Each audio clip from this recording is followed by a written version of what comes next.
She is coming in. I don't think that, what? Like what? I shouldn't be so influential. That doesn't make any sense. Exactly. How much was it? Looks like a friend. Okay. But so why? Oh, maybe family, someone. I don't do that all the time. No, I mean, somewhere I Oh.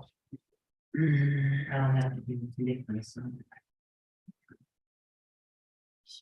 And then, is this a problem?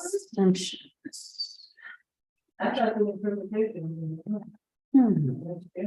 Okay, they always build for their volunteers, Oh, okay. but was it even open? When was it open? So more detail, you would appreciate more detail? Were they even open? Yeah, they were. Well, this is the, yeah, the all my. And, okay, so here's another thing, and we have screamed and yelled for 3 years. Okay. I can't book this now, I mean, because my cutoff was end of January. Okay. I did it. With the messenger on the way back. I don't know, I mean, with Janine, I used to say, no, you can't. Sometime in February or March, say, oh, here's a bill from last year.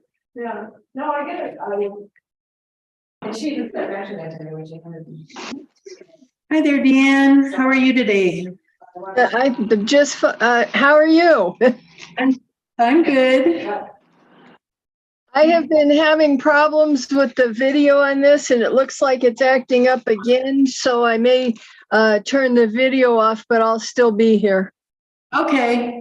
Well, leave it on until we really get going so that everybody knows you're here and I know if you've left and we can adjust, but yeah, you're going kind of rainbow every once in a while. It's getting like little grainy things across it and lines and stuff like that. And right now it's frozen. Yes, I see that. January 31st. Isn't it fun? I love pieces of plastic that are smarter than me. January, and I even waited till the 3rd to see if anything else was gonna come in. Oh, yeah. It's sort of good. Yeah. So yeah. Hey there, Rich. We're already. Oh, I remember, no, I can. Yeah, I was gonna do Zoom, but I decided to stay up here rather than go to Denver because it might be a little spicy there. Yeah, it could. It could. You know. Yeah, let me, conference. So You're gonna give me a minute? chapters of weeks. Here, to make the whole experience. I read, but Oh, you did, okay. I guess Do you want a hard copy? I don't think so. Okay.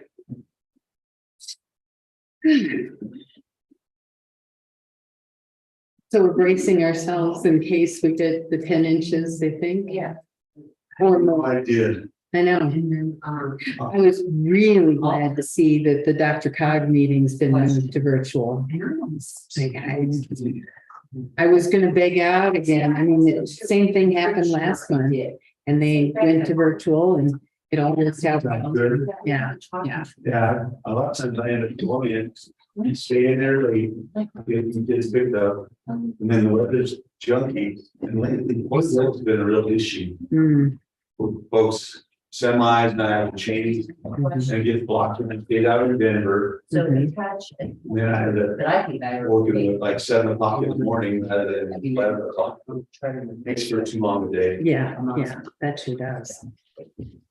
I was school last Friday, on Monday, two of my kids having a panel with, the Attorney General, Bill Whitehead. And, and he asked him a lot of questions, he told him about his programs. Oh, it was so cool, my sister goes, well, yes, it sounds like you got a lot of really good programs. Well, what are your expected outcomes in the next 3 to 5 years from now? And that's the look, the CEO were like, oh my goodness, yeah, and then. One of my kids is gonna be honored at Colorado Assembly Friday morning at 9 o'clock. So I think I'm gonna go sit in the gallery. That's wonderful. Yeah, a little bit too much politics for me, but the girls, It's, the kids are for the represented kids. Yeah. really well. Yeah. Good. Yeah, I think Because I asked it. Senator Hickenlooper, one of our facilities, which I'm sure that the folks in that facility, you know, one of my kids is one of the aides. Yeah. And There you go. Oh. so how you getting good? Good mom. Good mom. Right. I think there's a very busy agenda. Yeah. It's the perception that We'll keep it moving as much as possible here. So no, I was supposed to have one today. Yeah. We can do it on Thursday. Yes. And it's always pretty cool. Now, how much of it I can. But it's super cool because I put, I sure could use a vacation someplace warm. Yeah. The wife and I are going to take the winter train Sunday for the first time. She, you know, she goes to the house, so I'm taking the train every day. And, you know, taking a passenger train and that, so we're taking the winter train, just go up, have brunch, walk around a bit, and come back down. Great. And then, So in it'll August, be. yeah, August, we're taking a 9-day trip on the western route at Amtrak and, or the northwestern route. Quite excited. Stop off with a big party. Amtrak's been running some specials and like passes. For the August one, but can't do much until May. Yeah. You can't purchase. So. Yeah. One of those packs where you jump on. Already bought the airline tickets to Indiana. Fly back from Seattle. Okay. So. You know, I was surprised that she had no idea what that was gonna do. That was on her bucket list at some point to take the Amtrak train ride. So. I would love to do that across this country. I traveled in Europe and Britain by train a lot. So it's supposed. It'll, we'll stop for the next 3 days. Yeah. And I was wondering, was it National Park? Mhm. My daughter, that's where she doing a 3-month stint in, Kalispell. Okay, okay. So she kind of scouting out where you stay on. So. Mhm. Native Mhm. asked me to ask you to update the vacancy page on the town website. Okay, so I said it's the perfect time because we're gonna be doing the new appointments anyway. Oh, yeah, great. Yeah, I need to do that. Thank you. But I think we're gonna show on it. Yeah. Yeah, it sounds like a great trip. What's that? Yes, that sounds like a great trip. Well, it's really just a giveaway to get it. Mhm. No, that, it doesn't matter what you're doing. True. If you're with someone that Yeah. wants to spend time. Yeah.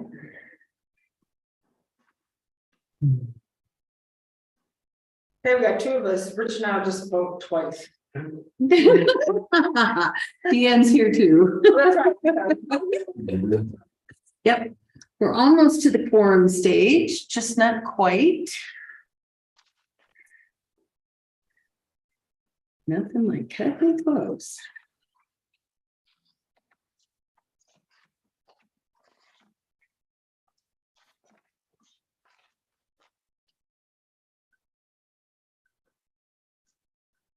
There we go. The quorum just walked in. There he is. It's on. Hey there. Well, left side of the room's all full.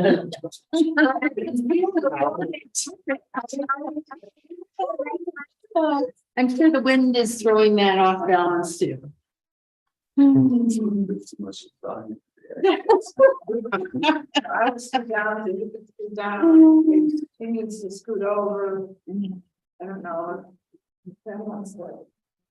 No, that's, I'm gonna try something here tonight. Okay. I think we're-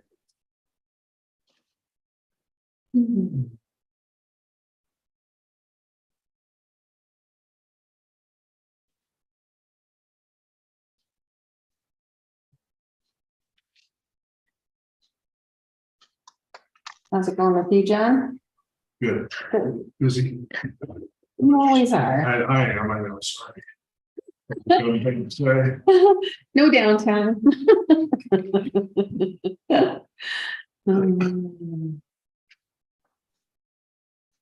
So, Good.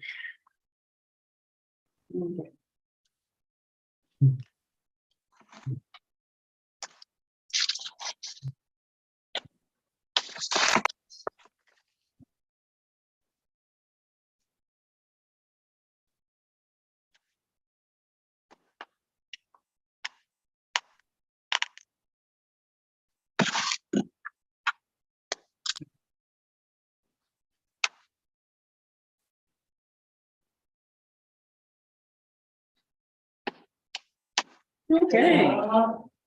We have a quorum plus one. Good job. it's outside while you go, it's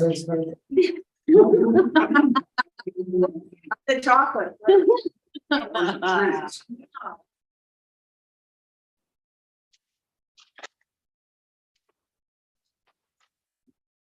How's it going, Rob? tremendous. Good.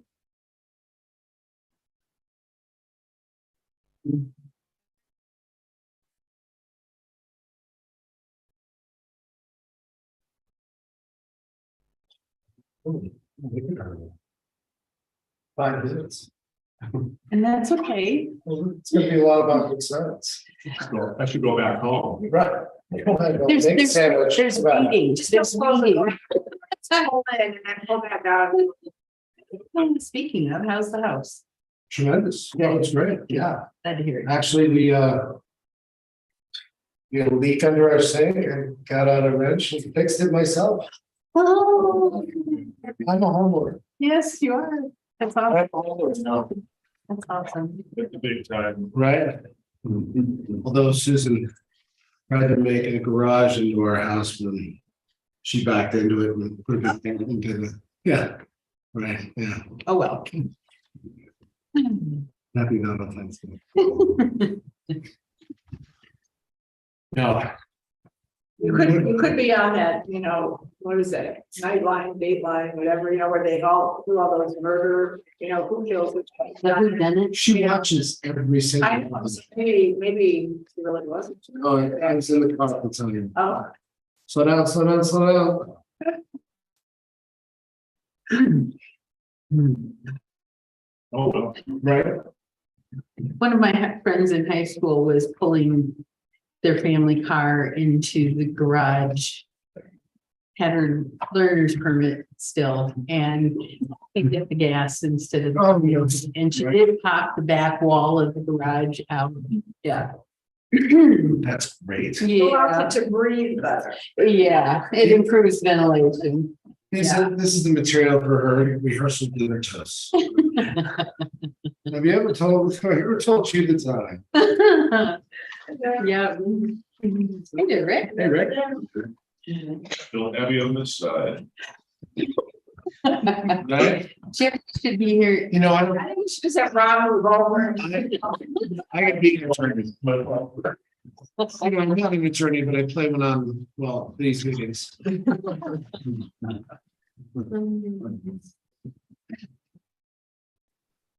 We got a full house tonight. Wow. Excellent. Hi there, Paul. Good to see you. Are you dressed up tonight? Because I was all ready for Valentine's Day, I had to do this meeting. I will try. Lucky I didn't put on the cologne.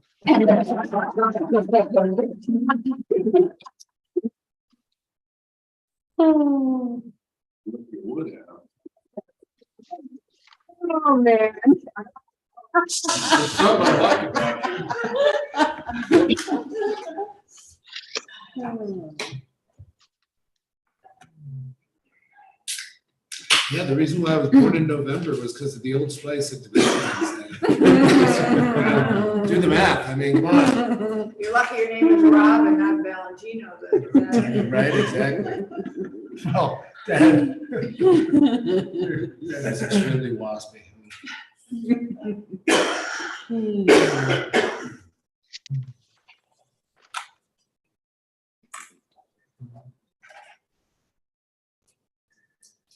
You know that, look at that on TV. We look like the Hall of Presidents. Don't you feel here, back here?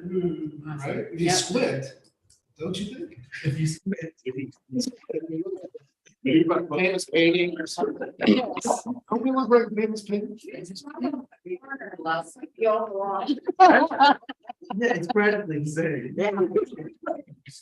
Stop before you get that.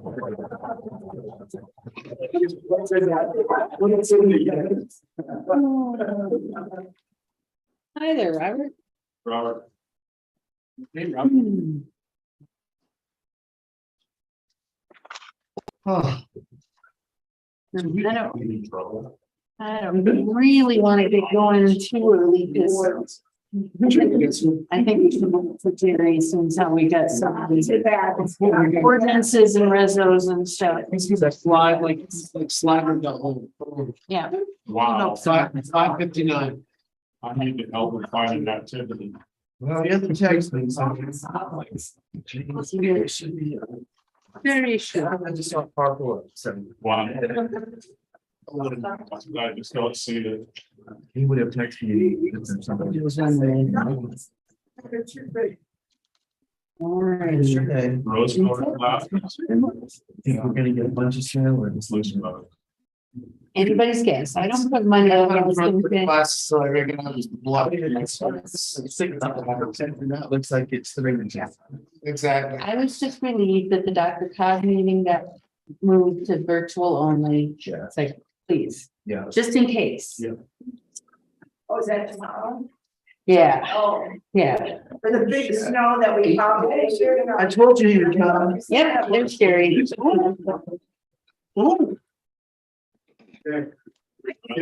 I don't.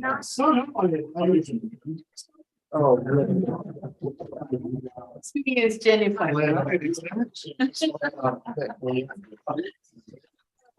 Now we can start. Again, I'm showing 6. I'm showing 6:02 p.m. Don't make her use the gavel. Excuse me. It's like I'm sorry. I'm gonna check it again. Yep, still 6:02 p.m. I'm gonna call the regular meeting of the Board of Selectmen of the town of Georgetown to order. It is Tuesday, February 14th, 2023. And let's go ahead and start with the Pledge of Allegiance, please. I pledge allegiance to the flag of the United States of America and to the republic for which it stands, one nation, without indivisible, with liberty and justice for all. Okay. And we'll do roll call next. I am Lynette Kelsey, police judge. Rob Connell. Here. Deanne Powell. Here, John Jennings. Here. Paul Hinton. Here. Mary Smith. And Rich Barrows. Here. We are all here tonight. Agenda approval. Does anybody have anything to add to the agenda? Are we, is Marshall Williams showing? No. Okay, so, okay. So It's just. that's just for informational. Got it. Do you want it to be a part of the motion? Sure, we can add in step by step. So I'll make a motion to approve the agenda. With the Well, anybody else have anything? So it's just. could we have an update on the sound situation, the, acoustics and all of that? Did you have anything? No, nothing that's not already in his task list, Dan. Okey doke. So adding police items. I really, Okay. these colors, I'm gonna turn the video off, sorry. That's okay. It's It's pretty. Ukrainian flag. I want to add that as one of the. oh, okay. I'll make a motion to approve the agenda as amended. Oh, So.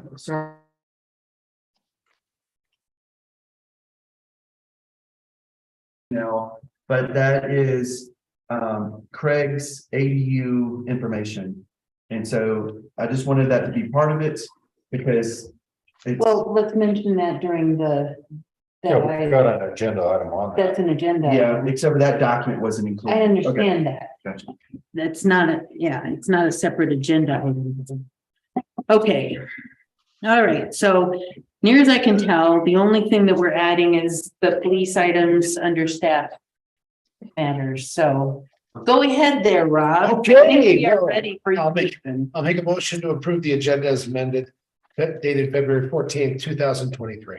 I'll second it again. I'll Okay, second that emotion. it's been moved and seconded to approve the agenda as amended. All in favor, say aye. I, Any opposed? Great. Audience business. Members of the audience have 5 minutes to present any matter of interest not already on the agenda. Do you know if we have anybody here for audience business? Nope. We have a lot of it's no business. We do, but he's. No business. Okay. No business.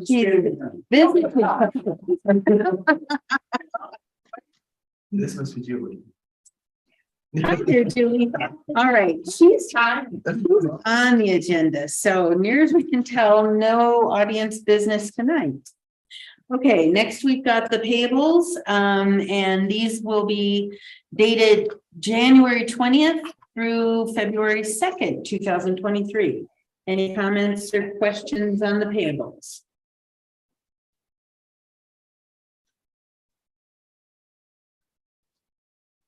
I have a question. Sure. Page 2, Parks and Recreation, replacement doors for what? What is that? Or the pit toilets down by the viewing station. Oh, okay, it just looks like. The B is the beginning of viewing station. Okay. I don't know where that I is. was a little puzzled by myself. Number 6, I'm good. That's it. Alrighty. under motion. water fund on page 3, I was wondering how much of that charge goes to the new bathrooms at Strauss Park? Under what, please? The water fund, it's got a water and sewer bill for $2,600. So I wanted to know how much of that is to the new bathroom. None of it, because the water and sewer for the Strauss Park bathrooms comes out of Parks and Rec. Thank you. Okay. Any other questions on those tables?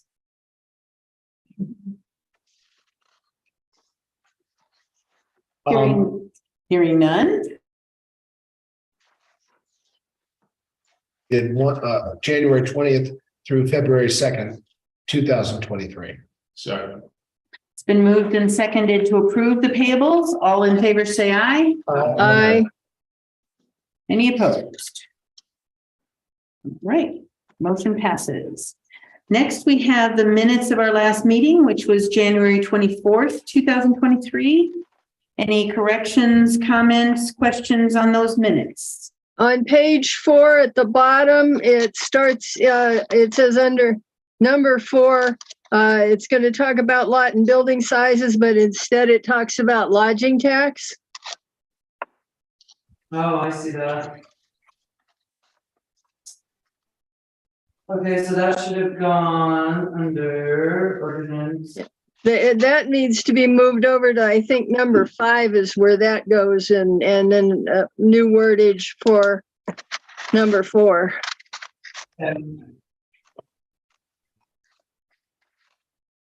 Okay.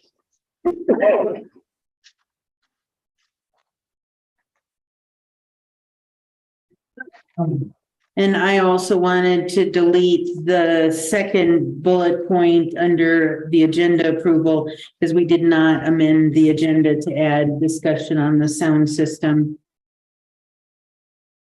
Wait a minute, ordinance number 3 is lodging tax.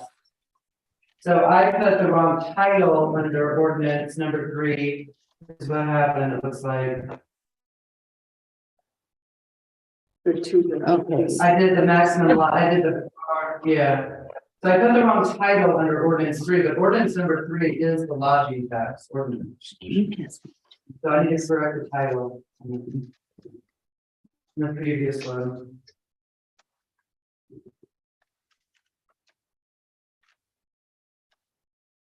Anything else? But then you see that'll, And then if, go ahead. no, go ahead.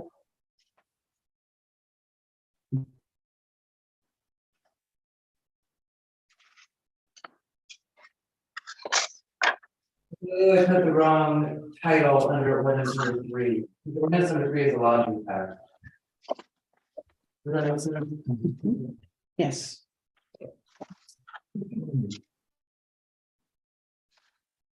Okay. Any other corrections to the minutes?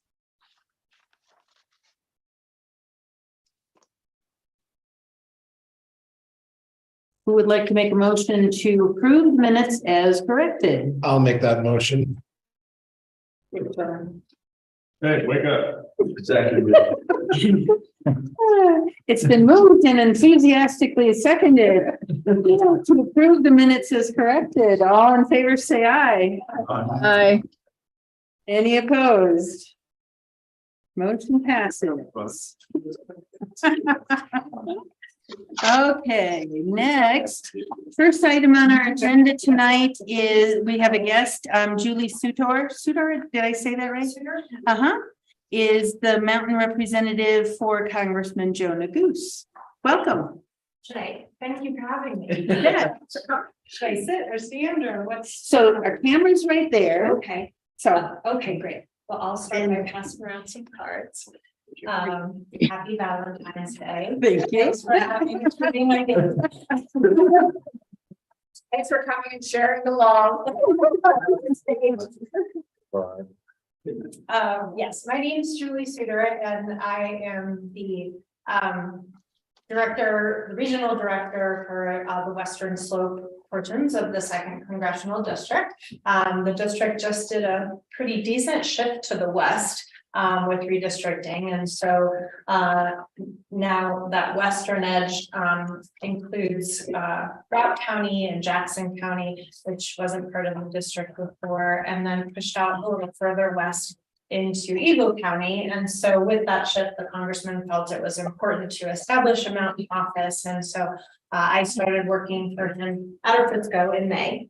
And so I've been on a grand tour of all of the towns and counties in our these beautiful mountain areas in the district. And the idea is really for our office to have better eyes and ears on the ground and to be better connected with our mountain community, because it is a big district. And so and we really need somebody who is much more in tune with the issues that are unique to the communities up in the mountains. So that is my job and my role and in serving all of you. And so please hold on to my card, and if you ever need to reach out, please feel free to do so, and consider me your direct line to the congressman for any of your needs. So whether that is federal funds that you may be applying for and you're looking for the congressman's support, we're always happy to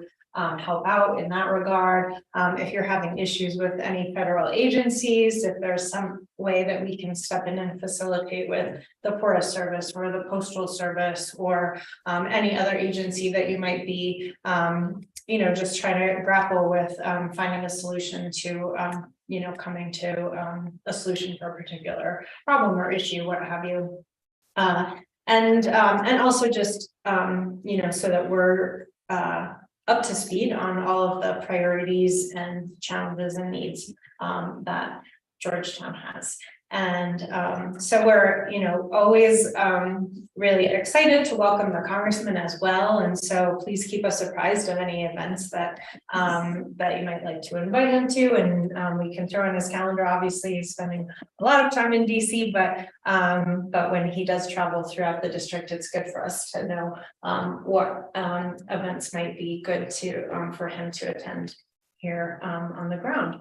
And so a little bit of an update on the 117th Congress. So the congressman very happy with how productive it was, with in particular the Inflation Reduction Act, the Bipartisan Infrastructure Law, and the CHIPS and Science Act. These are some of the biggest investments in infrastructure, certainly the biggest ever investment in climate action in American history, and an investment in some of the federal agencies' abilities to do their jobs.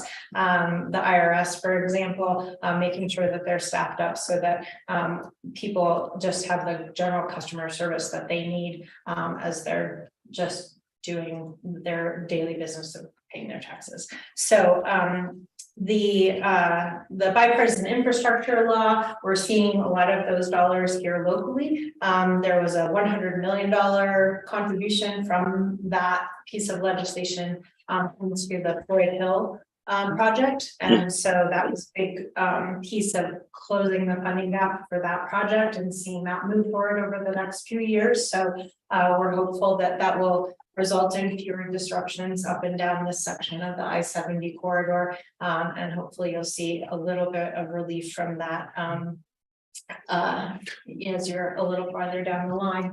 And then some smaller projects too. So just over the hill in East Grand School District, they received about $800,000 to purchase 2 new electric school buses. So they are, it helped kickstart their process of electrifying their school bus fleet and having a cleaner ride to school for those kids.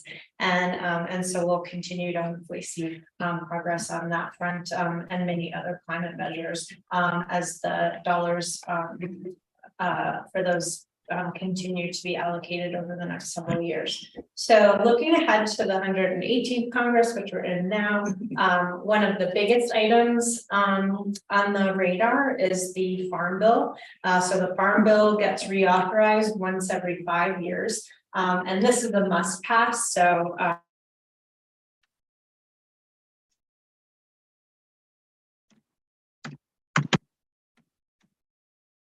it's a funding. So I think the Farm Bill obviously makes one think of agriculture, but as you well know, the Forest Service falls within the U.S. Department of Agriculture. So there's quite a lot that has to do with forestry, conservation, water, even nutrition. So the SNAP program is in Farm Bill. So it's a really sprawling piece of legislation that touches our lives in ways that might not, people might not automatically think of just from the name. So, so those are just some highlights, and what I would really love to do is to hear from all of you, if that's okay, to go around the room and maybe you could just take a few minutes to introduce yourself so I can start to get to know you better, and you can tell me about some of the big priorities, challenges, needs that you have here in Georgetown, and let me know how I can help, and any messages that you would like to pass along to the congressman. Okay, let's go ahead and start with Deanne, who is on the screen joining us. Do you want to go ahead and start us off, Deanne? Sure. I'm trying, hopefully the picture will hold on for a while. I apologize, I'm having trouble with my video. Anyway, nope, there it goes. I was wondering about what the Representative Neguse can do to further getting Citizens United rescinded or removed. I feel like that has so affected our elections that we really, even at this lower level of government, need to be real aware of it and get it out of the way. And if we can't completely rescind it, do things to block its effectiveness. How do we do this? That is a tough question, Deanne, and certainly the protection and preservation, I don't know where to look. You've got two possibilities, so don't run your neck. The camera's there and the screen's, yeah, ahead of you too. You're good right now. Yeah. So yeah, preserving democracy, the integrity of our democracy is certainly a major priority for the congressman, and you know, that decision by the Supreme Court was certainly a tough one. And you know, put some big barriers in front of us as a nation. And so I'll be sure to pass your concerns along to the congressman and let him know that that's an important issue for you for sure. Any other concerns, Deanne, before we? I'm concerned about getting the BLM to quit chasing the wild horses with helicopters, but I don't think Representative Neguse can do much with that, so. Well, That issue is actually very much on our radar, and we are opposed to using that method for roundups, and so we are engaged in those conversations, so thanks for bringing that up. Is the BLM also involved in the Farm Bill? Or are they separate? So the Bureau of Land Management falls under the Department of Interior. Okay. But there are Also. potential ways, depending on the issue, so wildfires when. Sure. Yeah. Sure. Okay, thank you. What all committees did he get either put on or taken off of? Because I know the Republicans stirred everything up in the last couple weeks. So he remains on the two people that he was on in the previous Congress. And so he remains on the Judiciary Committee, and then also is on the Natural Resources Committee. And then within that, he is the ranking member on the Federal Lands Subcommittee. All right. Why don't we go into you, Paul? Do you have? Did you ask for a little bit of background on this as well? Sure, yeah, that would be great. Okay, yeah, my name is Paul Hanson. I work at a tourist attraction here in town. And it's a gold mine. This is a gold and silver mine. My biggest concern, to just put some personal twist on it, is issues with I-70. I mean, living right next to the highway is both a curse and a blessing. Right now, there's a lot more curses. Particularly with the Floyd Hill. I just found out the other day that Clear Creek High School changed their schedule. So Monday through Thursday, so they don't have to drive on Floyd Hill on Friday. Wow.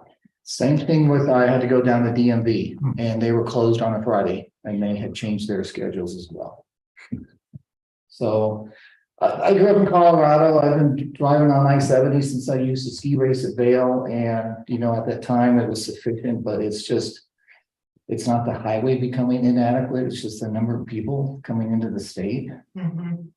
And the Floyd Hill project, I think, is just really going to be a shorter term solution than really what's going to happen in the next 20, 30 years. Yeah, and I think that leaders at the state and federal level and local level are cognizant that the Floyd Hill project is not going to solve all of I-70's problems. So I think that you're 100% right about that. I do attend all of the I-70 coalition meetings and the I-70 collaborative meetings, and yeah, these issues are certainly tough ones. You know, at local, state, and federal level, again, in terms of the amount of resources that would be required to transform the corridor to look different than it does now. But which is not to say that people are losing hope or losing that vision for eventually having a solution that's better than what we have right now. Well, I know it's a tough problem that we're going to be addressing for the rest of our lives. Right. Thanks, Paul. Thank you. Rob. Yeah, I'm Rob Connell. I'm one of the East Coasters that moved to this state. Thanks, Paul. He's been here a long time. Sorry. One of the things I wanted to ask about was some of the grant money that's coming available in terms of that infrastructure bill. I happen to work in water and wastewater plants. Okay. And so there's a lot of plants. Actually, my company or the company I work for is makes a living out of actually going into failing, aging water and wastewater plants and keeping them compliant with the state. So I just wondered, one of the other things is collections and distribution. You know, those pipes that they're using to either collect sewage or distribute water. Those are also, I know one town in particular that I happen to be a part of that has just a distribution system with valves that don't work, or, you know, it was put together back in the 70s. So, I mean, when districts were getting rid of their left-handed valves, small, shallow pocketed municipalities like this would buy those, and they're still in the ground. So it's just one of those things where, you know, is that, will the rails be greased a little bit for folks like that to just have that kind of infrastructure, you know, an aging infrastructure? Sure. So those, most of the funds that are dedicated to water infrastructure are being funneled through the state. So Okay, you right, may be yeah. familiar. So all of the programs that are distributing those monies in Colorado are coming through CDPHE. Got it. And I'm happy to send you the link to. If we know you, can you say, I know these people, put them in Denver. Well, these other people, Denver, what? Right. Empire. But stuff like, you know, could you be an influence when it comes to grants? Yeah, absolutely. And so if there is a project, a proposed project that a local entity has and would like federal assistance or would like that bipartisan infrastructure law assistance, and you apply for those funds through CDPHE, then let us know and we'll see what we can do to support your application. That'd be great. Cool. Excellent. All right. Thank you. Thanks. Yeah, Rich Barrows, lived up here 20 years, but I run the Denver Broncos, Girl Scout down in Denver. This Farm Bill, very comprehensive. What do your office see as the biggest sticking points of getting it done? Well, it has to get done, so yeah, and so I think that, you know, with Republican control of the House and Democratic control of the Senate, probably has advantages and disadvantages in terms of the negotiations that will take place. So you know, I think that we're interested in ensuring that well, so many things. It's a really sprawling piece of legislation. So right now, I would say over the next 2 months, we're really looking for input from local stakeholders in communities. And if you'd like, I can provide a fact sheet, because it is such a large piece of legislation that has all of the different buckets of funding and regulations associated with it. And then and if you have areas of interest within any of those buckets, then you can let us know, and then I can pass that on to the legislative staff, and so that they have that in their back pockets during the amendment process and during the bill drafting process. Be interested to see just some of those points. I grew up in South Dakota with a bunch of farm folks. You mentioned SNAP benefits; those recently were reduced because of the emergency funding that was provided due to COVID. And see just how pleasant the effects of that bill are. Great. Yeah, so I'll definitely I'll pass along that the Farm Bill fact sheet. And then, and if there are particular, programs within the bill that you would like for us to keep you updated on, or what have you, then we can certainly do that. That's awesome. Sure. Anything else? Okay. You can have my turn if you like. Hi, I'm Mary Smith. I'm the selectman of the north side of town. I've been serving on this board for 6 years. I'm a transplant from the Midwest, the Chicago area. I lived out here for 20 years or so, maybe 21 now, just counting. A couple of concerns, don't necessarily expect you to stay long, but the federal government stepping in with the water rights situation between Colorado waters and our rivers and ditches and all of that with California and Arizona, and you know, we certainly want to protect our own and our rights. And I think it's a fascinating topic that when you grow up in Illinois next to Lake Michigan, you never think of water rights, and it's a whole different picture out here. And I feel confident with our attorneys, but if someone else is starting to step in Colorado and kind of stir up the pot and tell us what we have to do, that's going to have a big impact. Not, you know, our community is quite small, and I think we feel confident in what we can provide to our residents and community. But as that water gets dispersed, you know, what the developments are in the state and outside in the states and the demands of that. Wildfire mitigation, which really kind of falls, I think, a little bit more to the state, but anything that, you know, the big government wants to support us on. Clear Creek, I think we've been very lucky that we haven't had any major wildfires yet. Our counties around us have gone up, you know, and it's so big concern with that. You know, we certainly don't have, we have mountainous terrain that makes it all that much more interesting.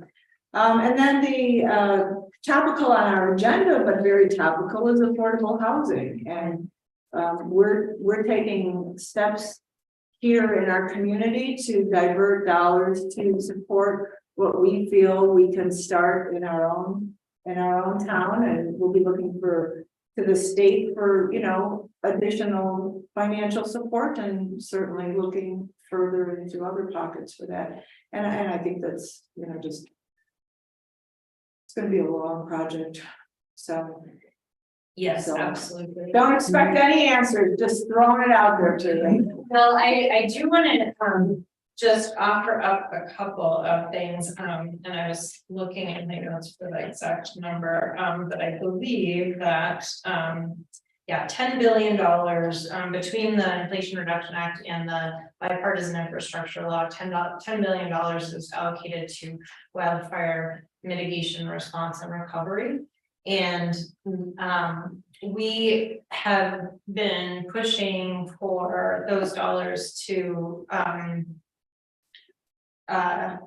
address the risk in the along the I-70 corridor, to protect transportation infrastructure, I-70 water resources, the headwaters of the Colorado, and also the recreational resources. And so the congressman has been, I would say, quite tireless in advocating to ensure that those dollars make their way to Colorado, and recognize the risk that we face here. And he'll continue to do so. And he recently introduced a wildfire package just a couple of weeks ago, that also addresses wildfire risk and helps to allocate federal resources for mitigation, response, and recovery, and also gives local communities a little bit more flexibility in the match that forward in federal recovery. So if a community doesn't have the resources to put up, say, a 20% match or something along those lines, that there could be a little more flexibility in what that local match is. So, so those are some of the things that the congressman has been working on in terms of wildfire mitigation. And then certainly our relationship with you know, when I say our local community's relationship with the U.S. Forest Service and BLM Norway border, those lands is really critical in ensuring that those federal agencies have the resources that they need to conduct a mitigation that's appropriate surrounding communities, and that those communities also have the resources through programs like the Community Wildfire Protection Fund, so that we're looking at landscape level solutions that we know that fire doesn't pay attention to municipal boundaries, and so we shouldn't either when really looking at how to protect communities and looking at things on a landscape level. So so that's a little bit on wildfire and what we're working on. And then in terms of the affordable housing piece, that is, there obviously are programs at the federal level, funding programs that local communities can access through housing and urban development. One of the challenges that a lot of communities in this area face is that the AMI formulas that are that guide those programs don't really fit the economic realities of the wages that are paying. So you know, if you work 2 entry-level jobs just to make ends meet, and you're still paying half of your money towards rent, that's not a great life, right? And so so what we would like, so what we're working on, one of the pieces of legislation we're working on in this Congress is to take a look at those formulas and see how we might be able to adjust them to local cost of living and local cost of housing, so that we don't, our communities don't find ourselves in that missing middle and not able to address the needs of workers at kind of the lower end of the scale in our communities. So thanks for bringing up those great topics. Yeah, particularly here in Georgetown, if you start looking at the map closely, you realize as soon as you hit the boundaries, I mean, yes, there are mining claims that climb up the mountainside, but most of it is Forest Service, and we have no control over what happens up there, and we don't have the funds to start, you know, contributing towards that campaign. And yeah, we're going to take another look at our community wildfire protection implementation plan and keep that up to date, so that we're able to get grants and cooperate with the county and so on. But you know, we're limited funds and hemmed in by Forest Service that is getting more hazardous all the time, and some of the hazards coming from our recreational visitors who don't respect fire bans. It's a challenge. Yeah, you know, it's interesting. Just today, I was on a webinar that the Rocky Mountain Research Station of the Forest Service put out, and they have a whole within their folks who focus on fire research, which they have quite a bit of brain power dedicated to that. They have a whole team that looks at that human element, and so looking at behavior, looking at population trends in the types of uses that take place on the forest. So so I think it's the Forest Service is definitely cognizant of that visitor dynamic, and so we'll you know, and in terms of incorporating that into their models for identifying areas of risk. Yeah, our police department's been asked to help patrol particularly the Guanella Pass Road, because of all of the dispersed camping that happens in non-authorized places, and the sheriff's department can't handle it, the Forest Service can't handle it, our department can't handle it, but they do try and cooperate and take turns and cover it as much as they can, but it's. Yeah, we'll definitely keep the, these, federal programs in mind, both in terms of their planning grants, that can assist you with, you know, for example, hiring a contractor or facilitator to just have the capacity within your organization to help with the planning process, for those, CWPPs and then on the implementations. Right. Yeah. Done. You got me now. John Jennings, I'm one of those West Coast transplant trying to take all the water. Yeah. Water rates from California. Water rights, yeah. Actually, I am concerned about that. I'm concerned about wildfire issues. I'm chair of the county board, fire board, and so it comes up a lot. The board of the fire district or? The district. Okay. And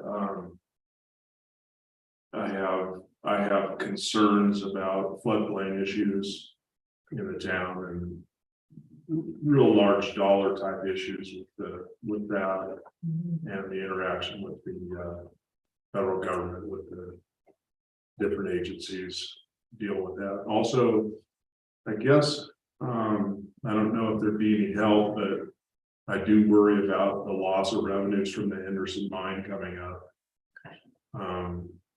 If there's anything can be done to help that, I think that's going to be critical, probably about 10 years when that retires out. And it's a really large percentage of budgets for, you know, a lot of the different county agencies. Sure. And whatnot, which affect us.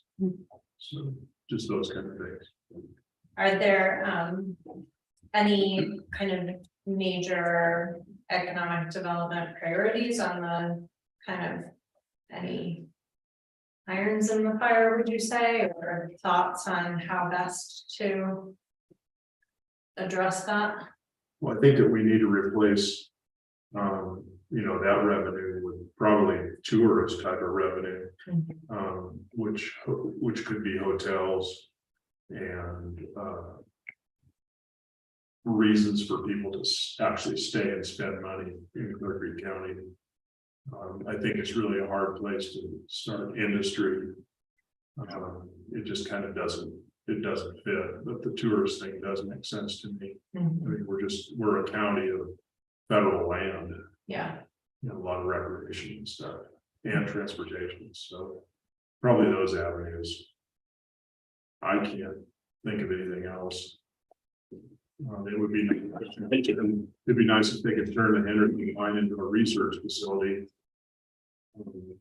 That would be a good use of that. Beyond that, I don't have anything else. Sure. Okay. All right. That would be ginormous, yeah. Can we get Nike to get the world headquarters right there? Maybe temperature control, because it's all underground. You know, And it is filling with water. Yeah. it's a pool. Yeah. So, yeah, my colleagues have all hit on a lot of the things that are near and dear to me too. And I know Congressman Goose has been in touch with all of the local mayors and he keeps regular contact with us. So we get input very often. I very much appreciate the effort he puts into keeping contact. And then, you know, I think he's doing great work. So Thank you. Send him our thanks. I will. Yeah.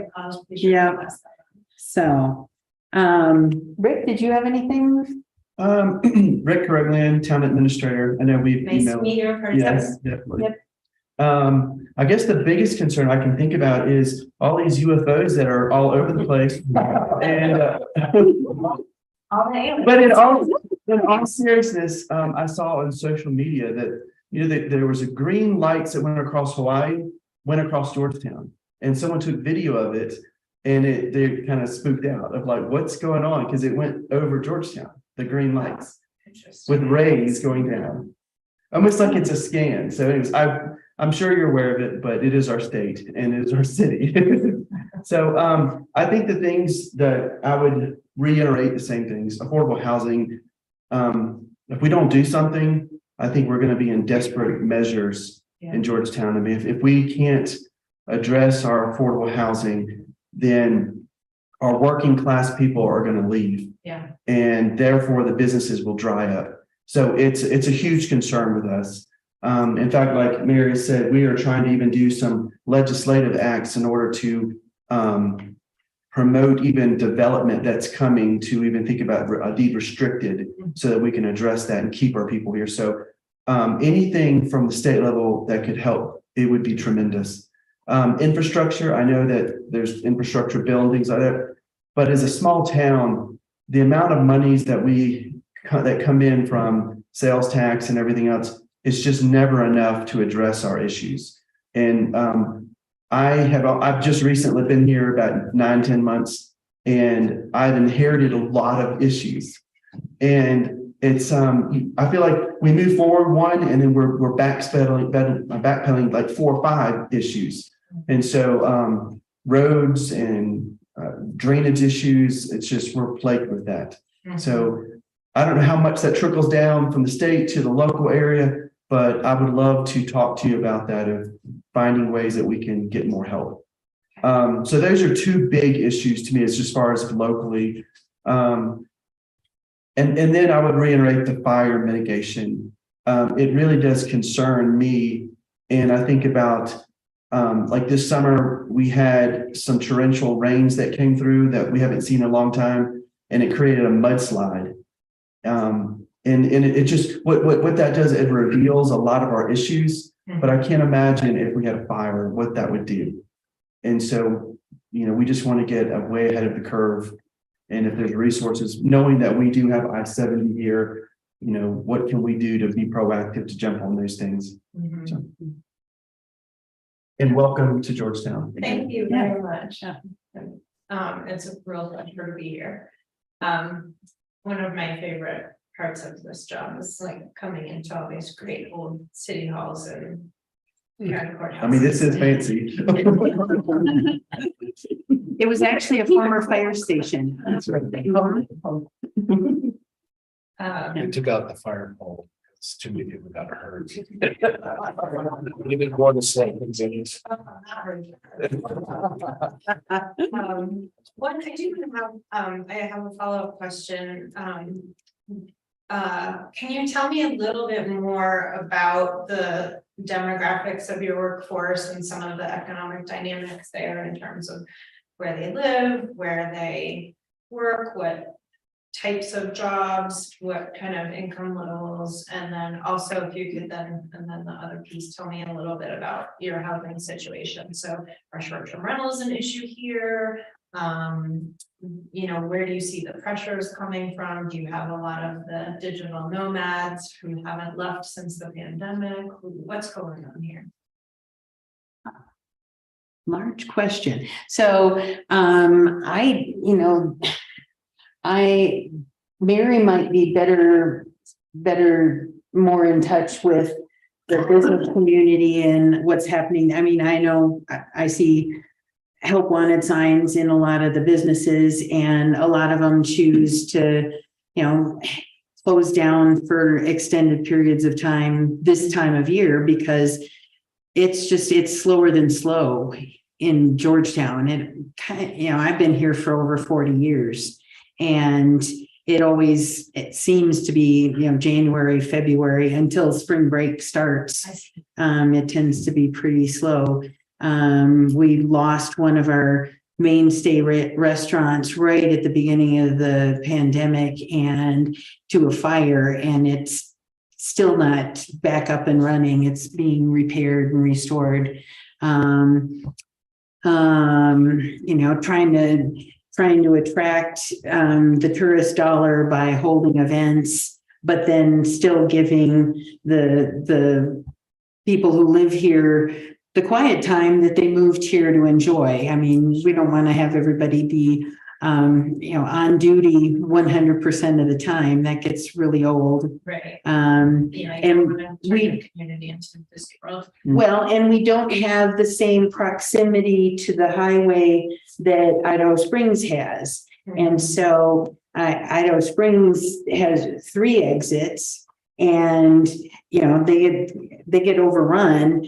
We have 1 exit, and if you've passed it, you're on your, you're going further. Right. And so our downtown area, which I think people discover more than they used to, because when they pull off and hit the visitor center there at the roundabout, they are directed down to, there is a historic downtown, just a few blocks away. Right. I know they direct them down here. So, but if we can't solve the housing issue, we're going to continue to have trouble, having a workforce that, keeps all of the restaurants and shops staffed.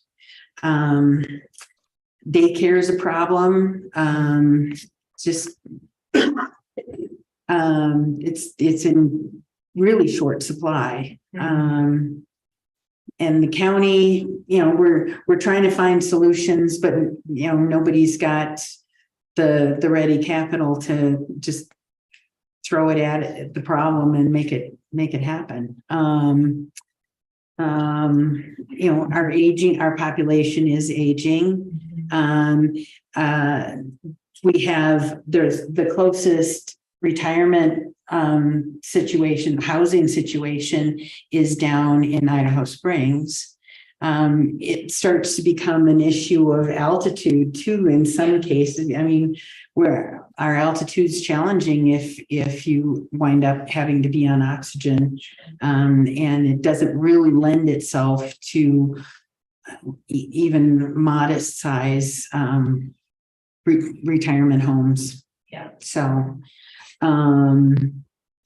the school, I don't know what the enrollment is at the school is. I know they've just started opening up to a new younger age group, but all school districts are seeing declining enrollment. Some of that's due to pandemic, some of it's just due to demographics. I mean, if you don't live in the community, your kids go to school someplace else. Okay. So We had a big problem though too with our terrain and with our specific to the schools as far as, access to, the internet or broadband or whatever. So, that and the demographics, a lot of our population can't afford it on their own, especially with, housing the way it is type thing.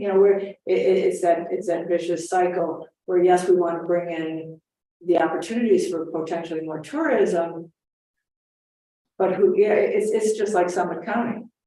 What you're paying the lifties or what you're paying the servers and the part-time staff at the little shops is not enough to sustain someone to live here. Yeah. So, the minimum wage is high. It's like $20 an hour, 20 plus in some places. But that's still not enough in order for people to find housing. Yeah. Well, some of our shops still can't afford to pay that. Yeah. So, and then you get back into the 2 or 3 jobs, and then we were discussing the median incomes also in our next agenda item. So, yeah. As far as short-term rentals, I think it gets to be a talking point. I'll get to you in just a moment, Deanne. We put regulations in place. I think it was 2017, 16, to start requiring permits for it, limiting the numbers.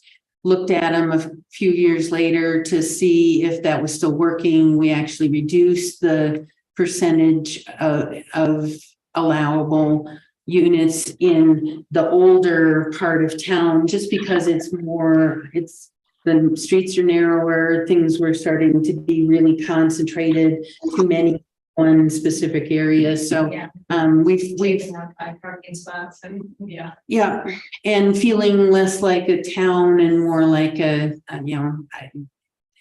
group of disjointed visitors. I mean, Yeah, well, it's Yeah. not a neighborhood when it's. exactly, Yeah. exactly. So, but I think that issue in particular, not everybody's happy with, particularly if they don't have, if the one that's right next door to them is not well run, it can be an issue, but we're not ignoring that. We've tried to take a very proactive view on that, and we'll keep looking at it. So I think it serves a valuable service, because we certainly don't, I mean, it's, Sure. if there are that many people who are able to open their homes to do that, and the motels are actually full, and I mean, if visitors come and visit you, you need someplace to put them. So it's a piece of the puzzle, and it's a matter of Yes. figuring out how big Yes. that piece is. Yeah.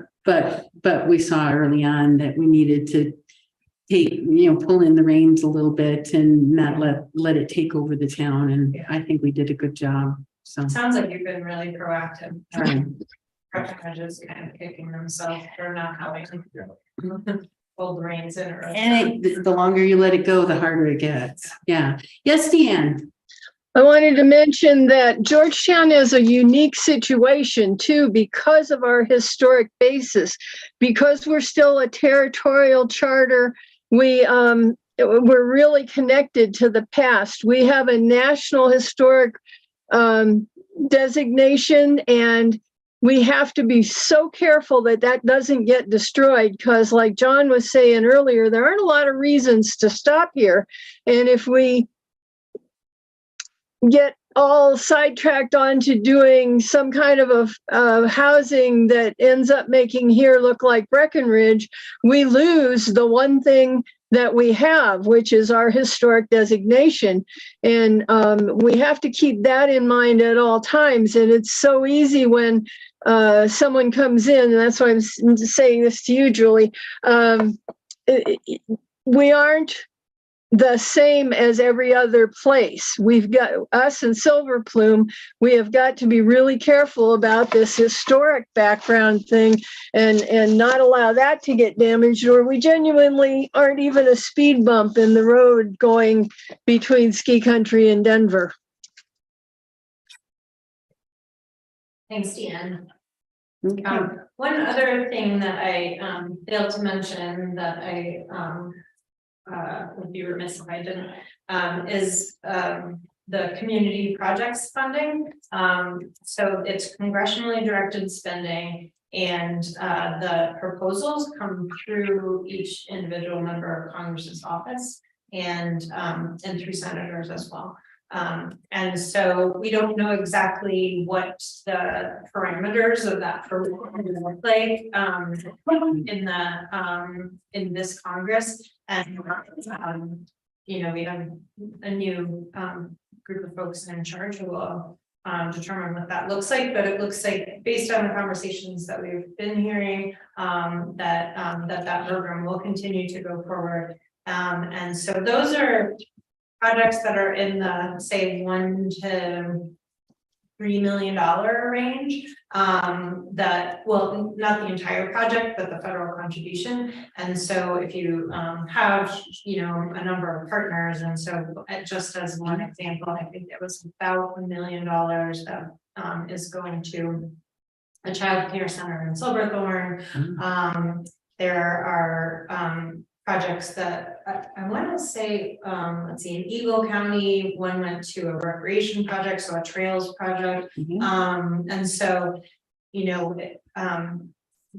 projects that really serve a big chunk of the community, that really have that sort of community investment piece to them. I'll certainly keep you updated when the parameters of the project are published, and you can see if there are any good fits for you there. But it's something good to keep in mind for that kind of the things that fall within that scope of,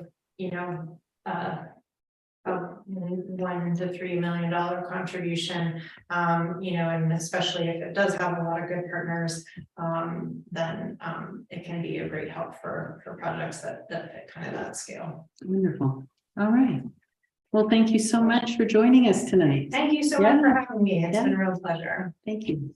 You get to go home before the snow hits. I'm wondering if I was. I know. We all are left wondering. All right, thank you. Next, we have ordinance number 1, series 2023, and this is first reading continued.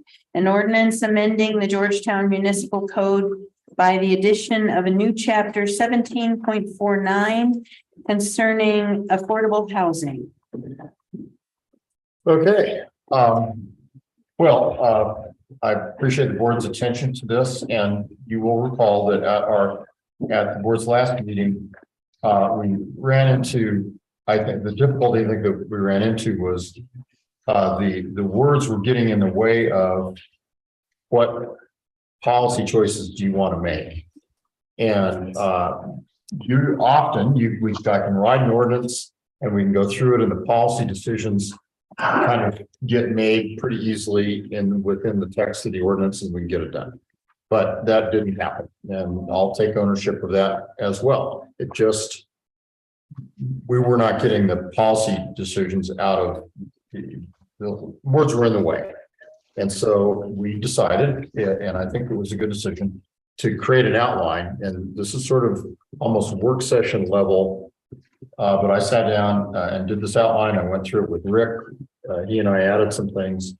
And the goal, I believe, tonight is to get your reaction to this outline. I don't want to wordsmith anything. What I want are the decisions. Is it 20%? Or does employee housing come out of the affordable housing, or is it an addition? These are things that some of the answers are yes, no, and some are more nuanced, but nevertheless, armed with those choices, I can write an ordinance that then we can look at the words for. But if we don't get the policy right, I'll never be able to get the words right. I will tell you, I've been materially assisted by the city of Littleton, who right at the end of 2022 did a really comprehensive affordable housing ordinance. And there's a lot of words in there that are really artful, expressing their policy choices. So I'm when we get to the drafting standpoint, I'm going to look at that. I think it will really help us. And I can give you some examples. But back to what I said earlier, job one, I think, is getting your policy decisions. Then I can write this thing. So I wrote this outline with the idea that you would see major sections of or features of the ordinance and what the policy choices would be. Let me just make mention of a few things on the first page, and then the policy choices start really on the second. So on the first page, you'll notice we will have some purpose and need statements. The Littleton's goes on for the page, and it says a lot of things like we just heard in the room, and that's really compelling, and we want to make that case. Then you're going to have to define the terms you're later going to use. Let me go over them, and we won't make a choice on them just yet, and you'll see how they get used. But for the board's information, these numbers aren't rock solid, but they give you sort of a ballpark sense. I mean, somebody could say, well, 100% AMI is really 94 or 102. To be blunt, I don't care. What I'm trying to express to you is it's around 100, at least, in the zone we're in. And of course, next year it might be a little more. So I'm not going to fight over the decimal points, but I wanted to let you know, when you say 80% AMI, you're saying a household income of 82, give or take. When you say 60% AMI, and it's got to be restricted to that, that's the class of persons or income levels that you're going to provide this for if you make that choice. And I didn't crunch the number for 120, but easily could. Littleton made these policy choices For them, the affordable for sale units are at 80. The affordable rental units are at 60. For understandable reasons that you don't have to even describe why. So that's a little kind of background to think about, but if you go to the second page, I promise I'll shut up in a minute and get your choices around this. Well, and I looked at the minutes tonight and filled in a few of these blanks after I looked at the minutes in the last meeting, but applicability, this is one of the big tickets. What developments are going to have to cough these up, these units up? And I believe that last time you said residential developments of 3 or more dwelling units. And the at one location is borrowed from Littleton. And they did a really good job of saying, here's what that means. It means under common ownership, they're contiguous, separate owned by private, they're owned by the party. Because that gets directly to the, well, what if I've got property and I'm just ginning out duplex units one at a time? Those are all under, if I turn out 4 duplex units, that's 8 units, but each one is only 2, so do I escape? And in Littleton, you don't escape. So, but the policy choice, and I'll write in the don't escape language, which I really appreciate Littleton doing for me. But the policy choice is, are we still at 3? I will tell you, every community makes its own choice. Littleton made their choice at 5 or more units. You should know. But I think that's a decision that really is a local one. Are we still good with 3? Because that was the discussion last time. We're still good with 3? Looking around the room, anybody got an objection to that number? That number sound okay to you? Yeah, we need to keep the number low, like 3, because we don't want to end up with just acres and acres of square, ugly apartment buildings. I hear that we're good at 3, going once, Yep. going twice. Oh, Moving on. okay. Now, rental properties. I wasn't completely sure last time that we wanted to embrace rental properties, and looking at the minutes, I was a little more sure that that was a desire. It's a little bit different approach because you have to deal not only with they're constructed and put at certain rental rates, but then you're effectively kind of controlling rental rates, which you can do in Colorado. There's been litigation over it and Telluride, but you can do that. But the policy choice is, are we going for rentals as well as for sale units? So that's the next question. So apartment complexes, etc. New ones would be, say, if you got a new apartment complex, you're doing 20 units, X number of those, and we'll get to that, what that X number is in a minute, have to be affordable. And under this regime, or the Littleton regime, X percent of them would have to be affordable for 60% AMI. So that would be the rental property. If we extend this approach to rentals, that's a thumbnail sketch of how that would work. I think we want to include rental. I mean, we know that our population to support our industry that we have here is going to benefit from that. So we would be cutting off more than half of what we're trying to help. All right. The tool to do that, if we drill down a little bit, is, as you'll see here, you cap the rental rates and you say, these are the rates you, the owner of the property, not only do you have to make them available for AMI, but you have to cap them at these rates, or you can base it on a percentage of monthly income and say your rent for this unit can't be any more than X percent of a 60% AMI person's monthly income, or a household's monthly income. So I will tell you, I'm not an expert on rent control. I haven't ever had to do it before, but those are a couple of approaches. It feels better to me to tie it to the percentage of the household income rather than telling the property owner, you can charge $1,200 for this unit. I think that drills down too much into an arena, which I believe cities don't really have expertise and shouldn't be dictating in that way to the private market. Thoughts about that? I don't understand that structure. Uh, the choices here are, do you say, okay, you got to provide, 20% of the units, new development, as affordable I get that part. right, The part I don't get is the percentage of the person's income. right. How would that be a floating then? For the room, so 1 year, it could be, I see what you're saying. Yeah, I think so. okay. Yeah. For this, if we want to do rentals, we somehow have to link it to the capacity of the person's renting to pay. And so I think you link it to their monthly or annual household income. How would they determine, who would be determining that rate?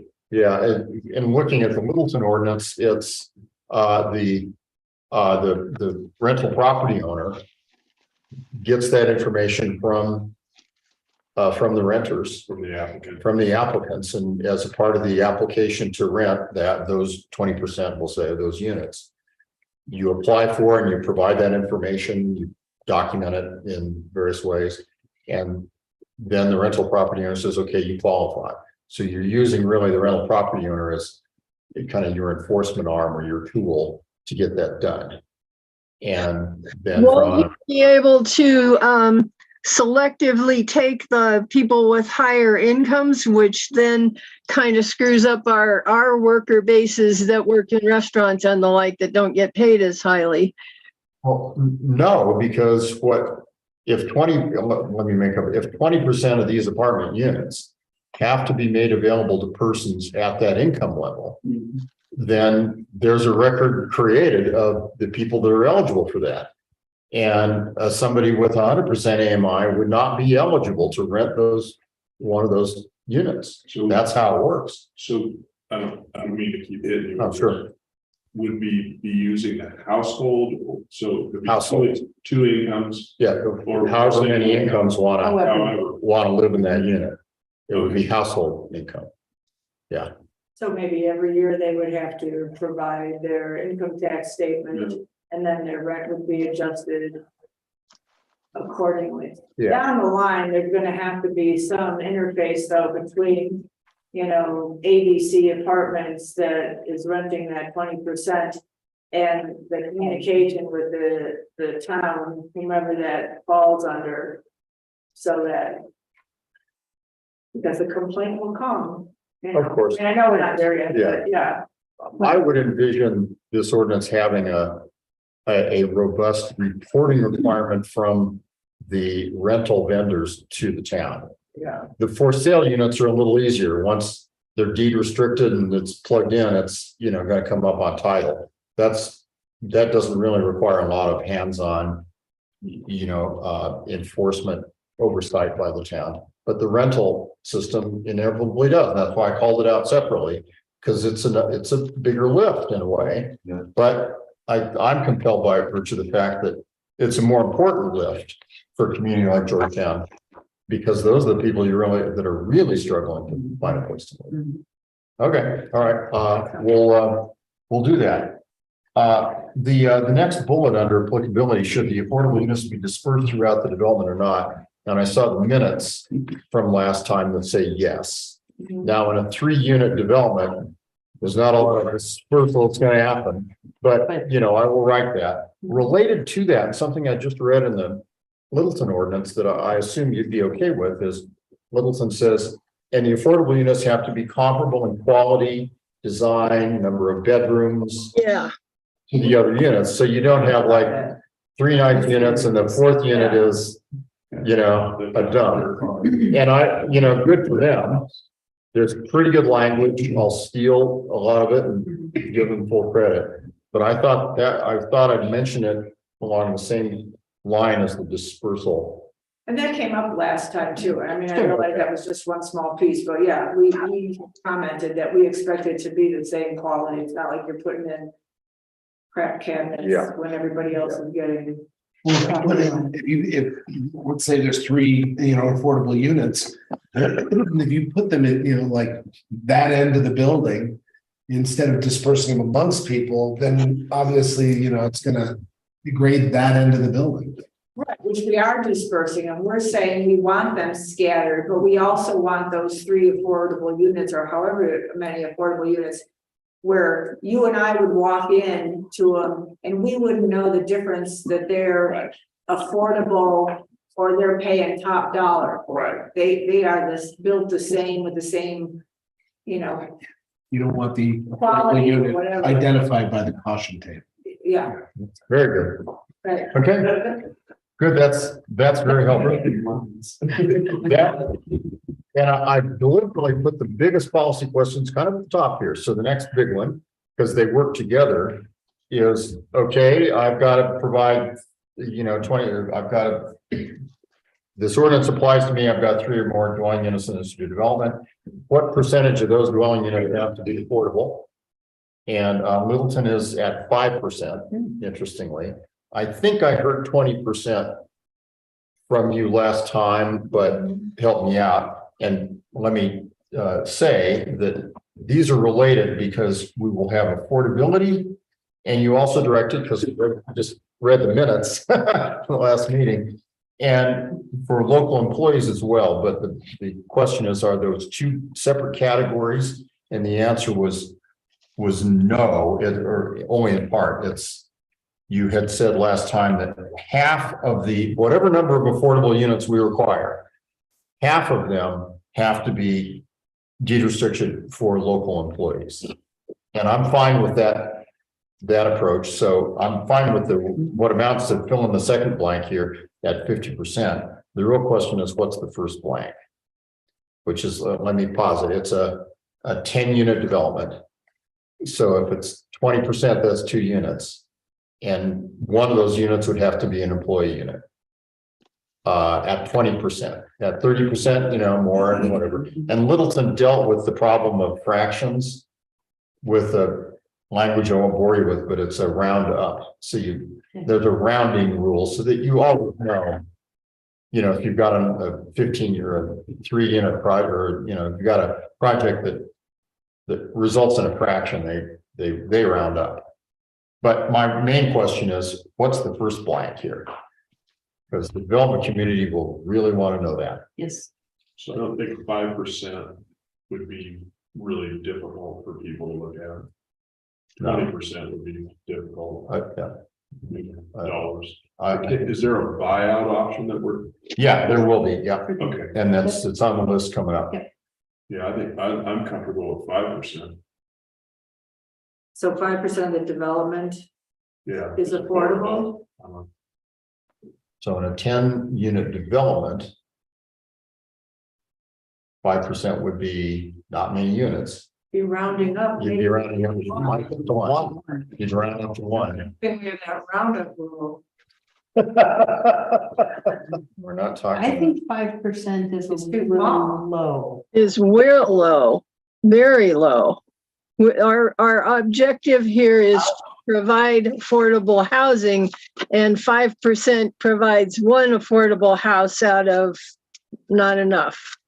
Well, in a 10-unit building, it would be 10% of your round.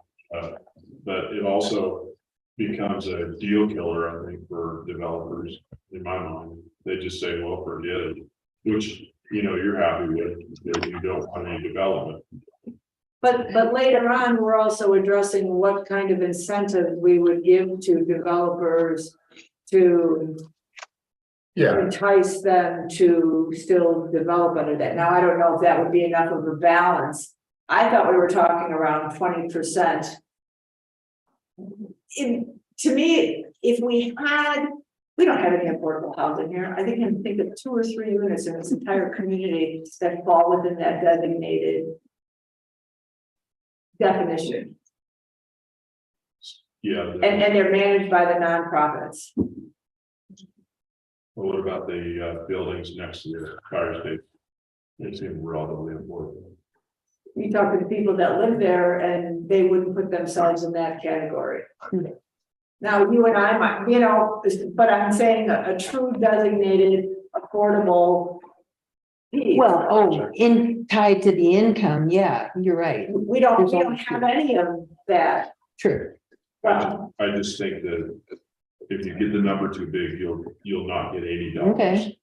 Well, I'm wondering, 50%?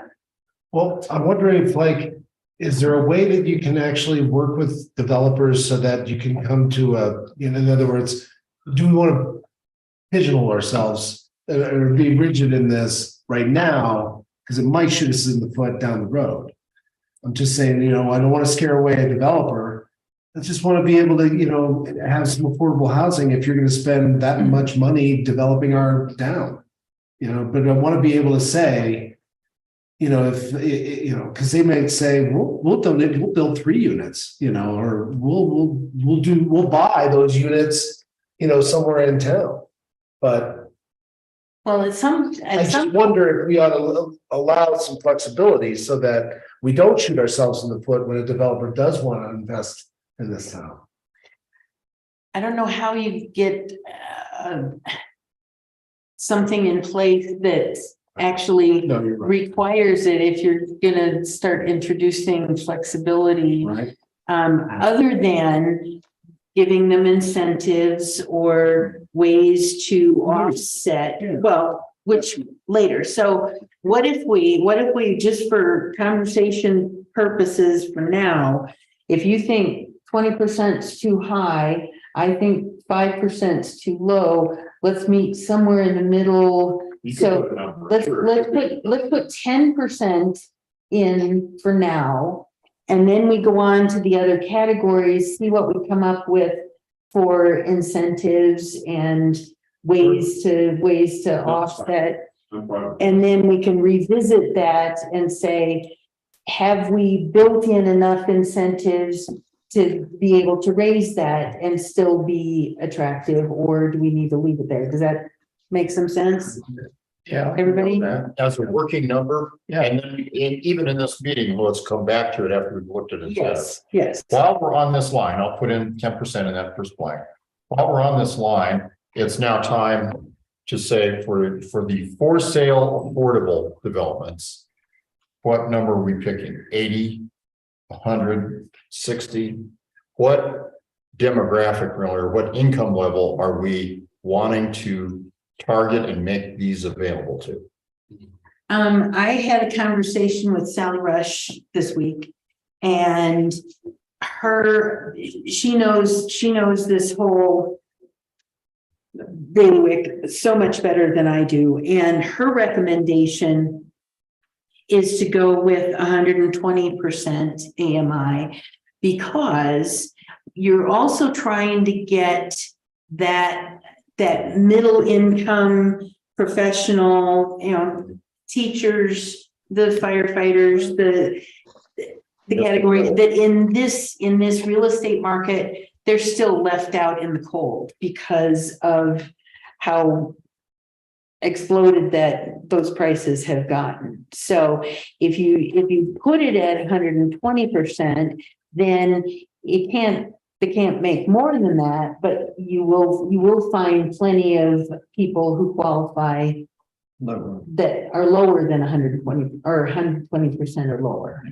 Does that make sense? The way the ordinances are always written is available to people making not more than, 100, 80% of AMI or whatever the number is.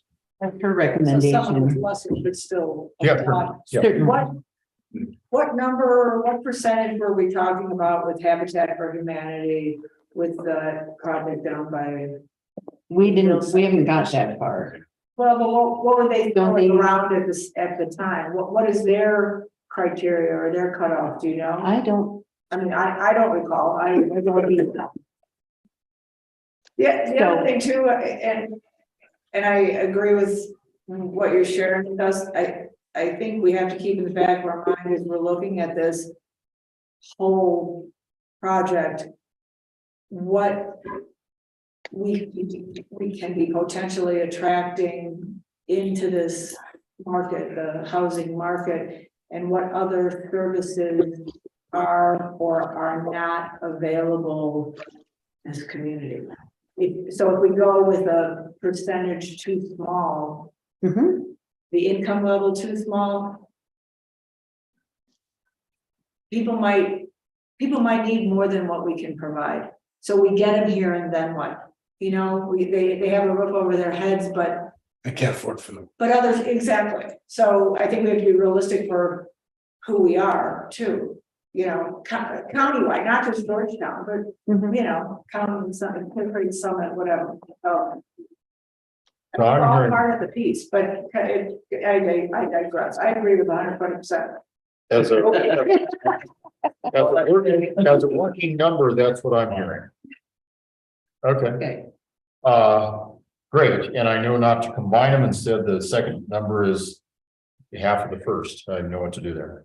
Well, then, because we said half of that number has to be restricted for local employees, what's that mean? I think we're almost there on this, I think we use the same number, 120, correct? At or below the 120. Sure. Employed in the county. Earns at least 80%. This is, I think, kind of conversation last time, but I'm not sure the second bullet's needed if you have the third one, but it doesn't hurt. 80% of income from Clerk County business or government employer, and proof requirements for that. But importantly, lives in the unit. You know, Correct. okay, fair enough. Now, the half of these units that are not required to be local employees could be people that, you know, I mean, that's who buys them, but who lives in them, not restricting. Well, like, you know, But who buys them, it's deed restricted, come to think of it. It's deed restricted to someone who's in that income category. So by nature, they're going to be living there as well. Well, yeah, I thought that got covered earlier by some other definition. Yeah. Yeah. Okay, good. For enforcement, this is sort of just a report. Obviously a deed restriction for the affordable units, some kind of rental covenant, which I've never seen, but gonna have to get one. I noticed that Littleton does that. It would be a code violation. I'm skipping number 3 for a minute. Whatever you write in your code, it's a code violation. You know, so you could write up the apartment building owner, for example, for, you know, slipping in, not renting to that percentage. But the two larger policy questions, I guess, are around enforcement are, okay, I've lived in the unit and now I'm leaving the job, the county, now what? And I don't have a good answer for that. You know, it was sold, it was deed restricted to that person at that AMI. I believe the answer might be that the deed restriction says, well, Yes. you're welcome to leave the county and go to Pago, but you've got to sell it to somebody that qualifies, because that's the nature of a deed restriction. So that Exactly. the emphasis will be on making sure those deed restriction documents are written well, but happily, there are plenty of people in front of us that have done that brain damage. well, that's a title search that comes up in the title. Yeah, we'll come up and touch this. But I do have a question about, so who manages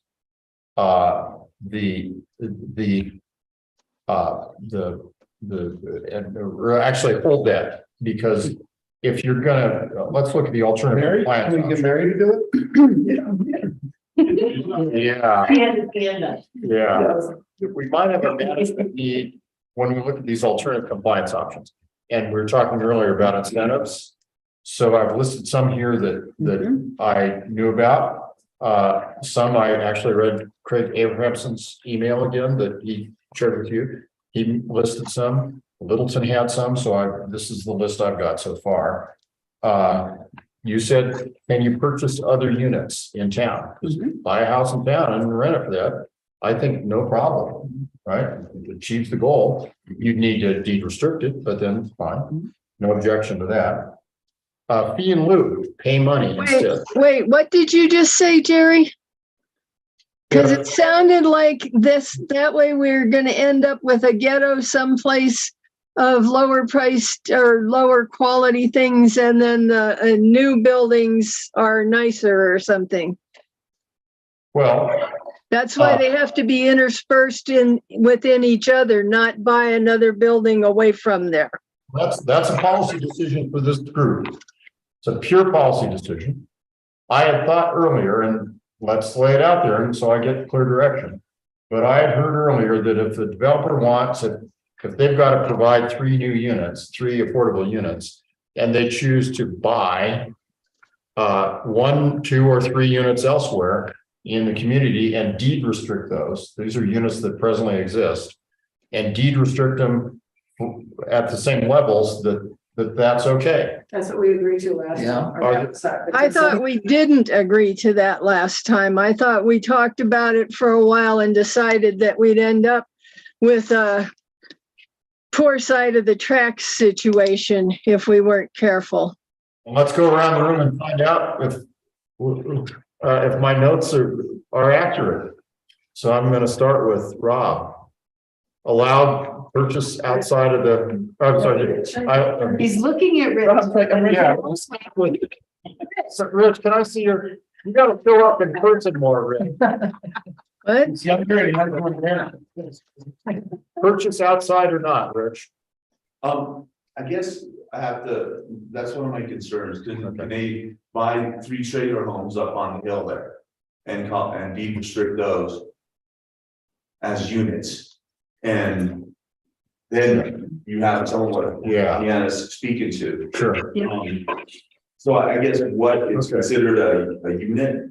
You know, what we might rely upon for that is comparable in quality, et cetera, right? Size, quality, bedrooms, so if what you're building is duplexes of, 1,500 square feet, making up the number, probably more than that each, then, and you want to buy, then you've got to buy duplexes. You gotta, right, I mean, I take your point. And I would certainly write it that way, but it may be that that's not good enough. For everyone to agree to, and I'll go with whatever you. Our precedent is that the mine owners and the mine workers always lived together. The big houses weren't segregated off and the littler houses segregated off elsewhere. And we need to maintain that with this to maintain the flavor of our community. Plus, it keeps it from one part getting run down because it's rental with somebody that can't afford to keep things up versus the nicer kind of thing. I'm trying to figure out how to say that without it being. Okay, what I'm needing from everybody is whether they're okay with allowing a purchase of a separate unit to satisfy the requirements, so long as the purchased unit has the same comparable quality and design requirements as the units that are the new units that are being built. And I hear, at least for draft purposes, Rich saying yes. What do you say, Deanne? And then I'm going to someone else. I want interspersed. I want everybody living together because it influences the community. All right, so you're a no. I'm yes. Paul's a yes. But to clarify, say this developer is building condos. Okay. In Ward 3. Yeah. To satisfy a comparable unit. Say he finds a 2-bedroom house. He has a 2-bedroom condo, but he finds a 2-bedroom house, a smaller house, same square footage, but it's in Ward 1. I don't think that should matter. Is that's comparable? Yeah. Even though that's a condo. Yeah. And that's just a small family home. I agree with that. Yeah.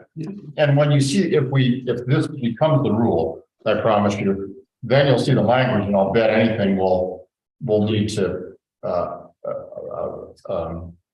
finalize, make more detailed exactly that relationship, because you're right, that could happen. So Paul's a qualified yes, in the same way Rich is. I'm. Yes. Rob's with Rich. Yeah. Where's Yeah. John's a yes, Mary's a yes. Okay, Deanna, we've got more yeses than nos. Destroy the town that way, but oh well. We're moving on, because it'll be a late night. Yes. All right, fee and lieu, this is a little different. And it does mean that you would have a program. Littleton, they're big enough, a lot of units getting built, and they say, okay, if you want to pay money, you pay 75% of the development costs to construct affordable units when your development's 20 or more units that you're building, and if just 50% if you're building between 5 and 19 units. They let the developer say, okay, I want to build all my units market rate, so I'll pay you real live money. And this is what I'll pay you. But Littleton then, of course, has to have a program to, receive that money and build units or buy units. We're not sophisticated yet. We could, that would we update or revise this ordinance in another 5, 10, 15 years, let's, pencil that one in then. I don't think we're ready to manage that. Unless you use the housing authority. Yeah, I don't think we have enough buildable land to, or we can do enough units to justify that anymore. I'm putting down no for that. Okay, go to the next page, exemptions, which is really, or skip exemptions, go to incentives, because that's part of the same package. The first 3 came out of Craig Abrahamson's email, and I also found them in the Littleton approach. Littleton added reduced parking, reduced open space requirements, reduced setbacks. I think reduced setbacks is tough in this community, but density bonus, in other words, for every, affordable unit you build, you get like 1/10 of a density bonus. That means you got to build 10 affordable units to get 1 more unit than would the code would otherwise require on that property. So density bonus, and I see that throughout the state, and the governor is going to be pushing that. If you listen carefully, in that last newsletter. yeah, he's pushing that and more.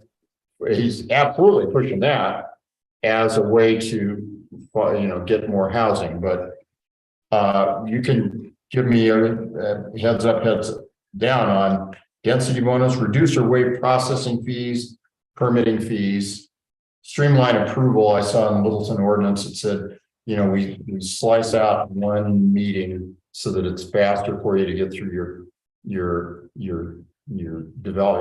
review process. Reduced parking, because that does cost money. If it's off-street parking, gotta provide reduced open space. What of this buffet of incentives do you like? Let's start with density bonus. No. Okay. Anyone like that? Given it's not a pejorative, Mary made a really good point. We have to design this for who we are, and you're not the generic suburban community that has options and flexibility on some things. We're not Levittown.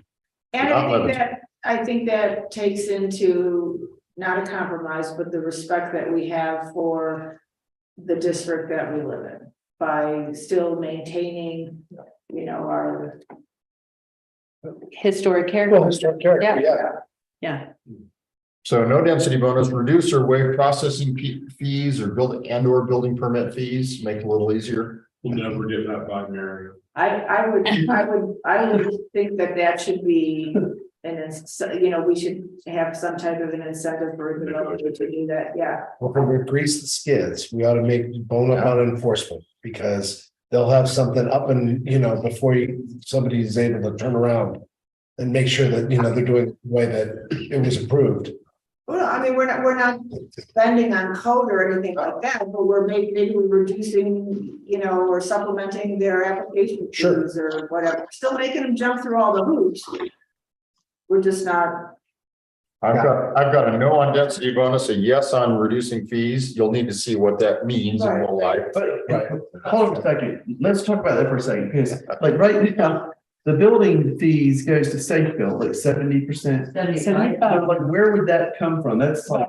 Because that's a potential to come from the other portion of the lodging tax that isn't going to our tourism and events, and that's going towards affordable housing and childcare and every other thing. So maybe we're pulling it out of one pot to put to the other, but. Hey, I like that idea. Yeah, I mean, if you reduce your processing fee or waive your 25, your 1/4 of the building permit fee, you know, you can make that up revenue generally with lodging tax if you receive that. Yeah. But from the developer standpoint, it's costing a little less to get this thing out of the ground. We've got to make it enticing for them. There's other The way ways. you do it is- You do it like a crazy Eddie. We're having a sale. We're having a sale. We're insane. We're insane. Our fees. No, but I really like it because we have 1% we're talking about that would be a pot of where we can pull that from. So I like it. Okay. Yeah. I'll put down yes. Any streamlining in our review and approval process? With DRC and whatnot seems. No, I I think it's tough. No. I think it'd be tough. We don't have that many steps, but the steps we have They're pretty big. are. This is. really important. She can. You're not gonna go to DRB and say, you know, DRC and say, we're not taking this project to you. That's a complete non-starter in the community. Okay, fine. No to that. There'd be like pitchforks and. torches. Any reduction in parking, open space, No, other things you no, think? because we're still trying to maintain Okay, the community as it is, the town as it is. okay. But even that, I mean, I'm just gonna pause for a second. This could still be an adjustment through a variance. If they have like a 40 unit and they're saying, Yeah. hey, I can't do that. So there's still means Yeah. that we can talk about it, but But it's as a not, whole, we're saying no. It's a project. Yeah. it's not built into the system. We've got to earn it. Yeah. Understanding that you said yes to the ability to purchase. In terms of exemptions, any issues with units developed by the school district, hospital, Clinton County, or the town for employees, you know, the town or the county does an employee housing project. And, you know, that's an employee housing project. Right. And it might be, the AMIs might be very different than your code, but it seems to me you have almost an obligation to exempt that. Elderly disabled units, I don't know that we get developers building such units. Group home, I don't know that those ever come in.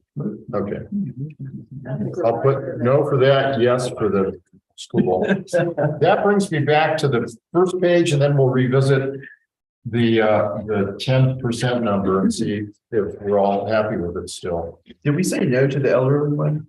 We did, Yeah, we said no. we know. That'll be you one. I have a problem with that. I think it should be included. Well, age now, people. I mean, it's mental age. And my will. Yeah. I'm making that up. Deanne, what is it?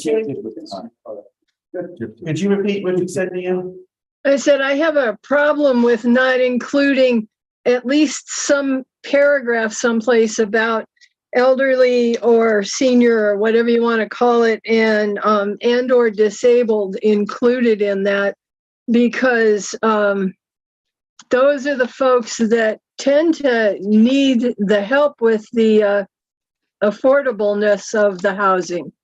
And if we just blithely skip past it, I think it'll hang us up, and we do need to say something in here someplace about, because, okay, somebody that's disabled or is a retired senior isn't going to qualify under the however many % we ended up with of income and working here in the county and those particular requirements. So we have to have something in there that does allow for either disabilities, seniors, or other kinds of non-working folks that need Well, affordable.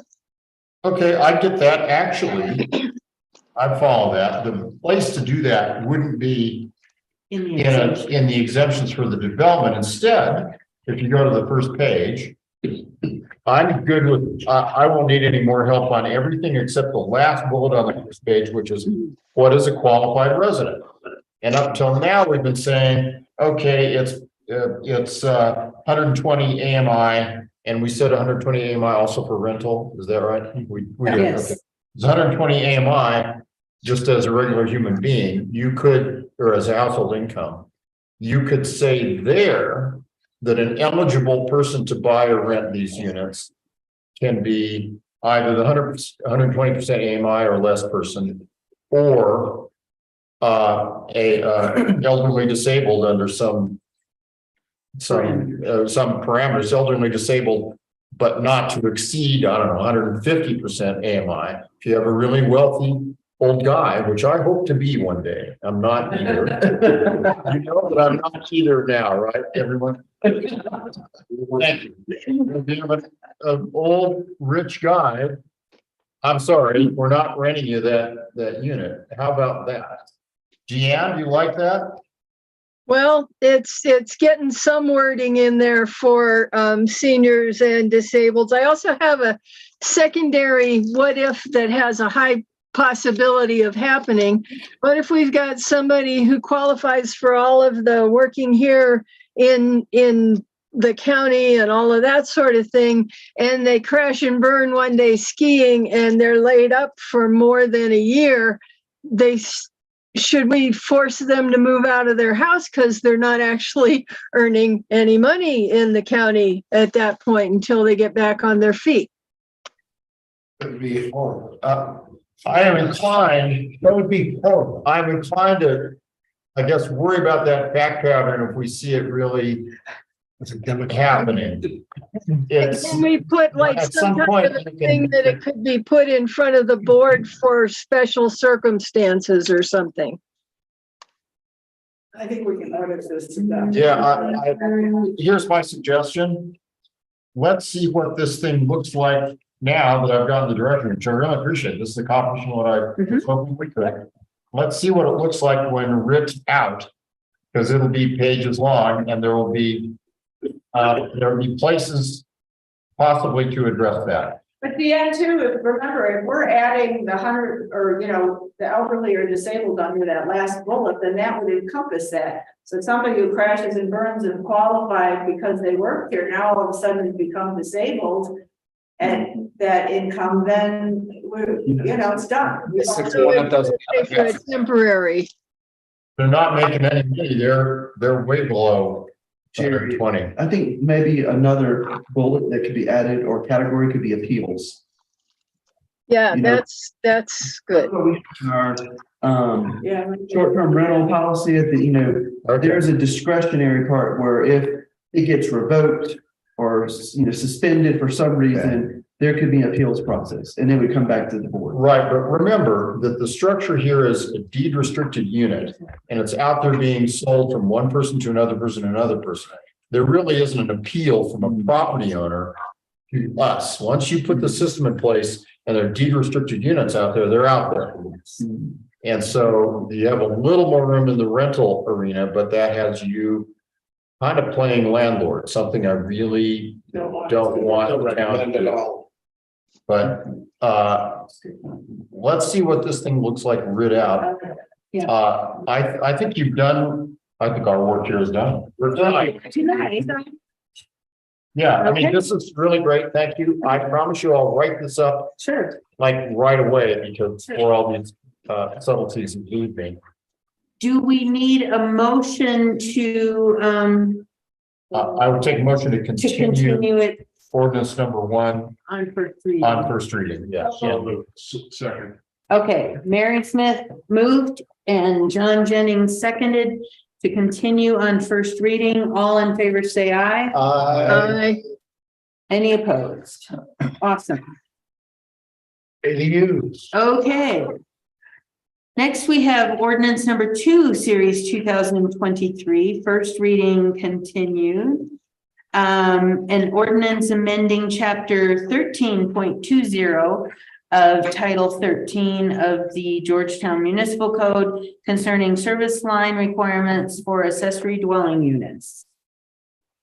And I think Rick's the report on this because we received, you've got the draft from last time. Yep. Rick has received the requested memo from Craig Abraham. And so I put that was given by today. So unfortunately, I could have given it to you. Yeah, that's it. And so I asked Craig to create some kind of document memo form so that we can read it, talk about it. I ideally wanted a table that would be really easy to see, but we're not there yet.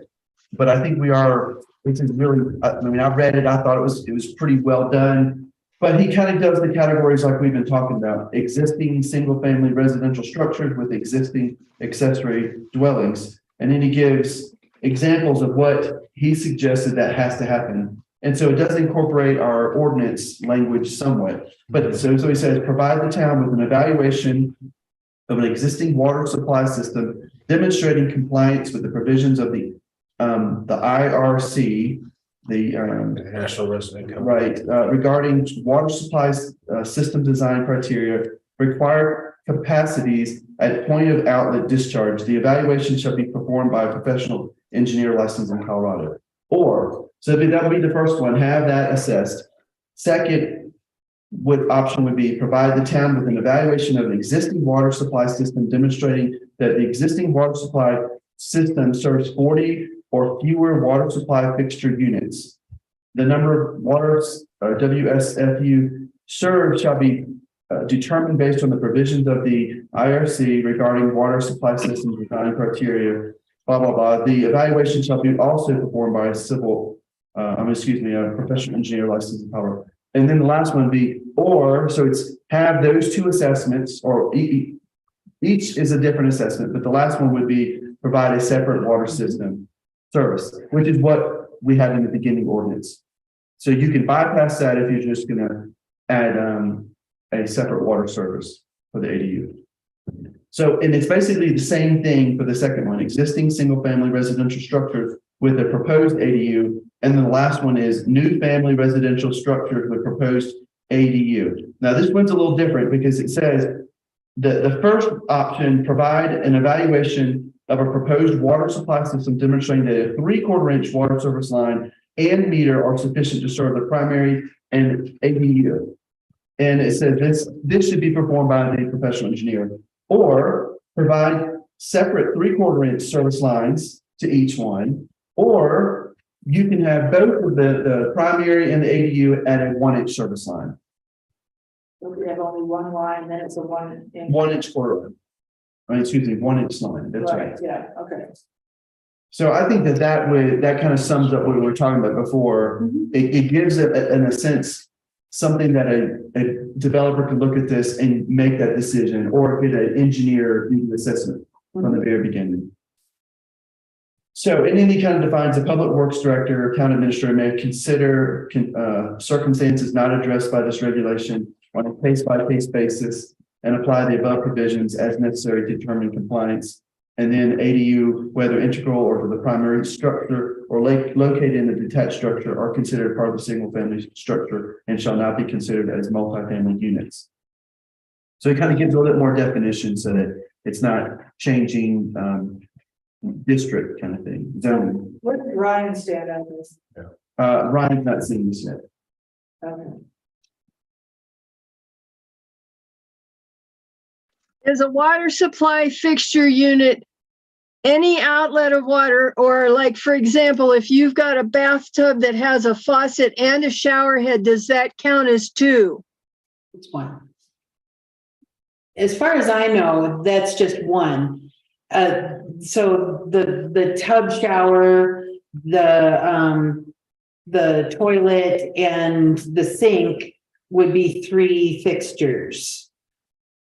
But a tub that is also a shower doesn't get counted as 2 separate. You can't do both at the same time. Yeah, it's still turn on, off, Yeah. and drain. You have a separate tub and a separate shower and some Then luxurious bathroom. That's not two. Then you've got sure. And I don't want to imagine you at all. Are the external faucets that you hook your hoses up to considered one or whatever?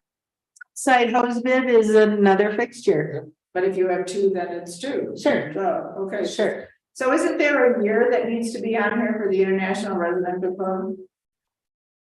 You just put your current edition, you just refer to whatever it is. Is it updated every year? Well, so that whatever, the Every one that we're operating on, that it's divine, I don't know, I realize I'm being OCD about this, but I think it should specify which one. Whatever the town's current one.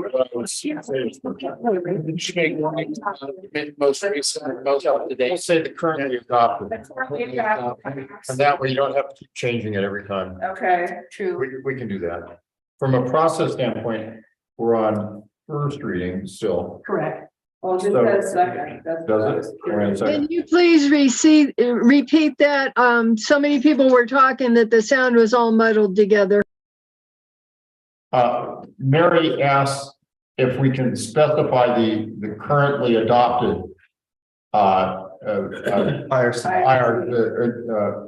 International Residential Code, and yes, we can add the phrase currently adopted. That way, as those codes are updated and we adopt the new ones every few years, we won't have to change the code here, which is a good suggestion.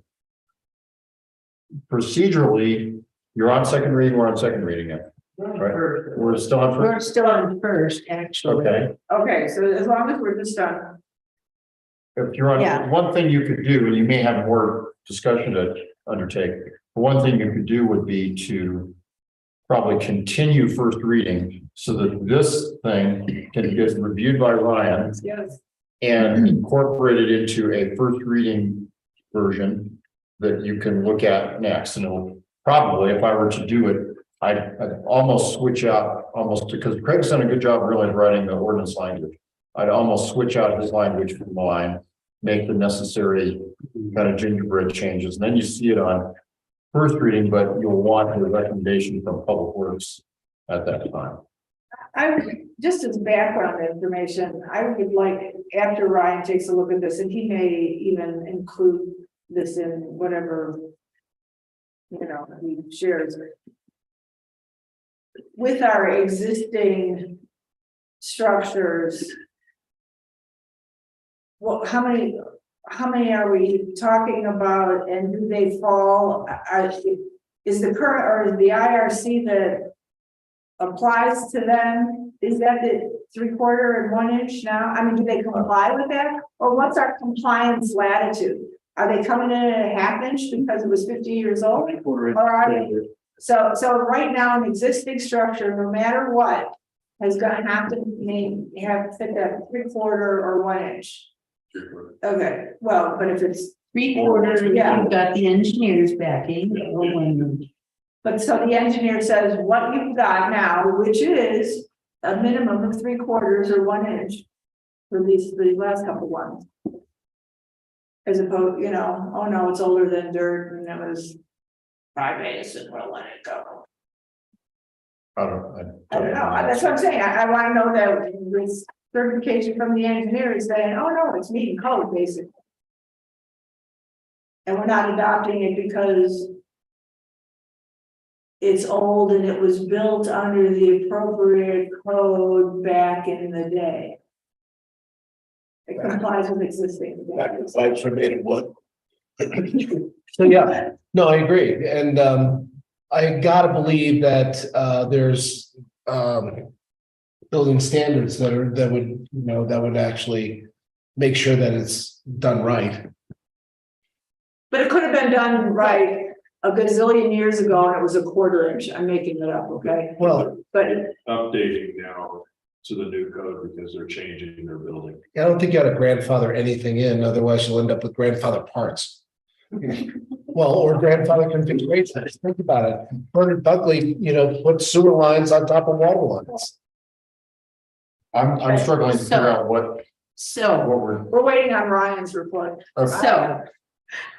but we did discuss last time, how many already existing ADUs that we had that may or may not. They're Fall into compliance. well, and what happens to those? And I'm guessing that probably none of them have separate lines. Right. They're probably all tied all into one. And so that I think that ends up staying in our ordinance as needing to meet these criteria, and then we give it the, whatever the timeline was that we would agree on to come into compliance. Yeah. So does that address your concern? I'd like to see it be longer than a year. Last time we talked, I wanted it grandfathered and you guys decided a year would be enough. But I think with all of the inflation and financial things that are coming down right now, we need to give our residents a little more time to get things, because a major cost is a major cost. Correct. But I guess the way I'm looking at it is we're already giving them different options. So they get an engineer out there and the engineer takes a look at it and determines that, yes, what they have existing meets this criteria. That's, the 3/4 inch line meets the requirement, it's adequate. And now they've got that engineer certification. They're not installing a separate line, or what they have is not adequate and they put in a separate one, giving them 2 years means that what you may end up with is a lot of people postponing action until just, the end of the 2 years. Meanwhile, inflation is continuing to climb and it's that much more expensive to deal with than it would have been if they'd done it in the first year. I don't know. I'm not. Look at it as inflicting a cost on our guys that we need to be a little kinder about. Okay, I'm not opposed to giving them 2 years, but I think giving them 2 years could work to their disadvantage if they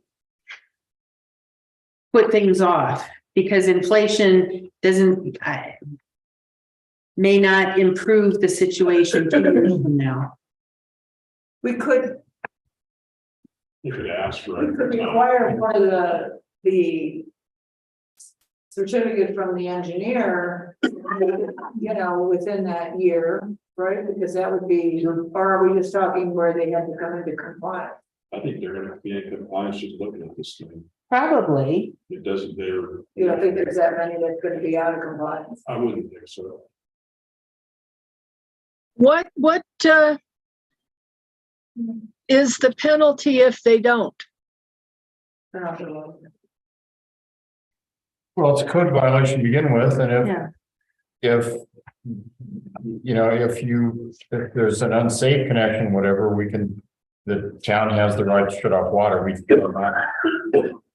We try not to do that, but it's a code violation. You can write it into municipal court.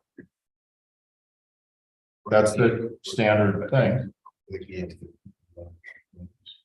Yeah, am I right in thinking that what you probably want to do is motion continue this on first reading and ask that a revised first reading version based upon Craig's memo and input from Public Works be done? So Sorry. Okay, it's been moved and seconded to continue on first reading with the conditions discussed. All in favor, say aye. Aye. Any opposed? Thank you. Next, we have ordinance number 3. Series 2023, and this is a public hearing and second reading. An ordinance amending Title 3 of the Georgetown Municipal Code concerning the Georgetown lodging tax. You're gonna open public hearing? Yep, and it is 8:03 p.m. And do we have anybody from the public in our audience tonight? Okay, and we have nobody in the house. So I will go ahead and close public. You want to go ahead? Okay. Yep. Leave it open for the, For the staff report. yeah, okay, Any getting ahead of myself. deliberation, yep. You need to go get that. There's an executive session on this later, but I will tell you that that won't affect, in my opinion, the ability to just get this done on second reading. We are really very close to the final version. I was called away on a family matter that took me out of state and away from my email for 10 whole days. And so Jen was very kind in putting into the packet what we believe is pretty close to the final version. I emailed you a couple little edits. Let me go over those, and probably the easiest thing is just use the version maybe that's in the packet, and I'll tell you where the changes are. Either way, or the one I sent you. We've got. If you've got the one I sent you, let's use that. Let's use that. You have that also, Deanne, don't you? I don't think the one that came through from Jerry though was really redlined. I started to compare Yeah. it when I. Yeah. Was it? That was, yeah. Oh. The red line was in red, so it might not have shown up. Mine's in red. Well, okay, what doesn't matter, I have one, so Okay. I just wanted. And the changes are really very minor and frankly insubstantial. But I'll tell you that I've looked at, 20 lodging tax ordinances. More than half of them use the term excise tax with the greatest respect to Mary, and understanding that eye on the prize here. The prize and the goal is that this be considered to be a lodging tax within the scope of that state statute for displacement of the county tax. That is very important.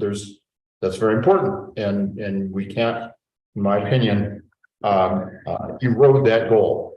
But what I have done at least as a compromise is over on section 3.28.030. 030. Lodging tax imposed use of revenues. Yep. 030. First line, that's hereby imposed a 2% town tax on lodging services. I saw that, thank you. Okay, I did that. Yep. Going back to the first question. But it is on the first page, so. It's an excise tax, the sales tax. Yeah, and that's why we're looking at the first page. Right. Go to the first page. But it says in essence, which by its nature is a sales Yeah. tax. Oh, I'm telling a story here. And it's important to me to tell the story. Building the case. It's important to me to tell the story. If I give you another, if this all cratered and they said, why didn't you just say excise tax? You don't want me to answer it in the wrong way. So I just did a little tinkering in the purpose and intent section. You'll see it, the tax imposed on the customer purchasing lodging services adds a vendee and is collected by I added the lodging establishment furnishing the services, as vendor, to make it crystal clear who the vendee is, who the vendor is. And, a little case law on excise taxes, being a sales tax on a specific good or service. That's all good to have as legislative history. Okay. That's why I pulled that what I story. wanted to know, okay. The only other change, there are two other changes. There's one we talked about on 328.030, deleting the word excise. And I did that for Mary, and I did. The only other change, Mary Sims sent to me some changes, which, because I was called out of town and was not able to get this done until recently.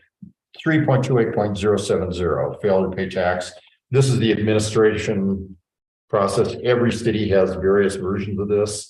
I imported some of these enforcement tools from Telluride, some from Mount Crested Butte, now some from Pagosa. Everybody's got various versions. But Mary has suggested we shorten that, and you'll see in the red line on letter B that if any vendor neglects or refuses by this to pay the tax, then you skip all the way down to the town shall give notice of noncompliance, and you serve that by certified mail, as opposed to this other stuff in between. And Mary asked for that, and I agreed. And then there's a little change in letter C if a return and payment is not made. Those are the only changes.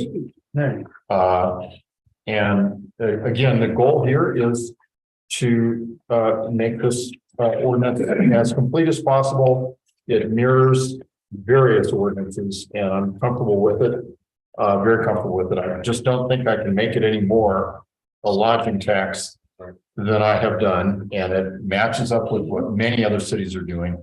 So you're in good company. here with this. And I urge you to adopt it. We talked more about the larger political context around this during the executive session. Where does this leave our vendors like the lady that wrote us the letter from Rose Street B&B or whatever that was saying now they've got to pay 2% to the county and 2% to the town? And how do we, has this solved the problem, or are we still in that state of our people having to pay twice until this gets settled? Let me try to answer that question. This ordinance, once it's effective, it requires payment of the town's lodging tax, because that's what we have control over. We don't have direct control, as you can appreciate, over the county tax and Department of Revenue, which collects county tax. I do want to address in the executive session sort of what the dynamics are around that very question. But so that's sort of one answer now and a larger answer later. But for now, this tax applies, and it is the tax the town controls, and it applies.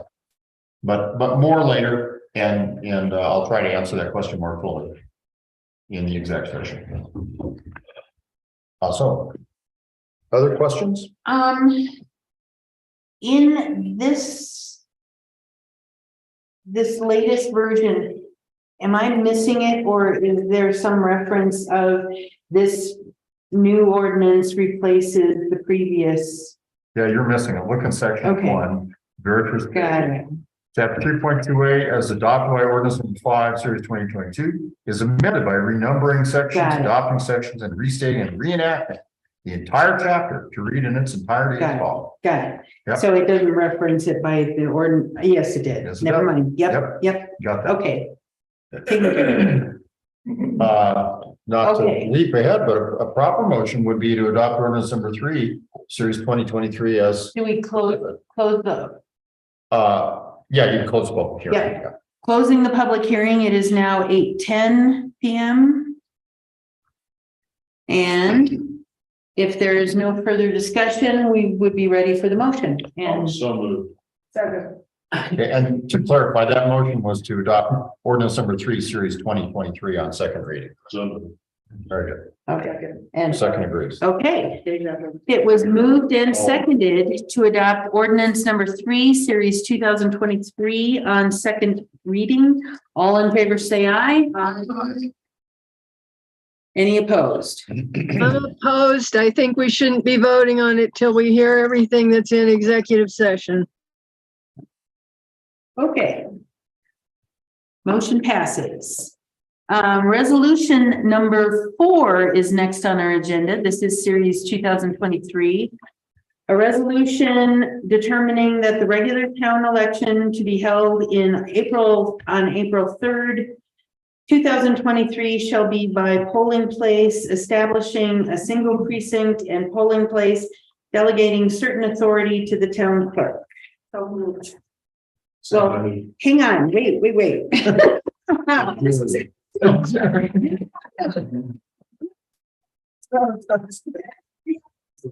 Switch to a mail ballot election, let me know. The last I heard, it seemed like people wanted a polling place. We do have an option to do a mail ballot. Okay. Too late to do now. Yes, Okay. Yeah. but you can always vote by mail if you fill out an absentee application. Sure. Then you can, they'll send it to you and you can vote by mail. Right. The only thing in the resolution that I was concerned about is that it didn't mention hours. It mentions the date. Yeah, I'll add those hours in there. Okay. What are those, 6 to 7? Seven. Why is it at the county instead of at town hall? For ADA requirements, Okay. And space, I would imagine also. Little tuck to channel all that through that little hallway. Drive through. Just open the window outside your, behind your desk. Yeah. So, okay. So we're adding the hours, that's all we're doing. Any other suggestions or questions? I think we're ready for a motion.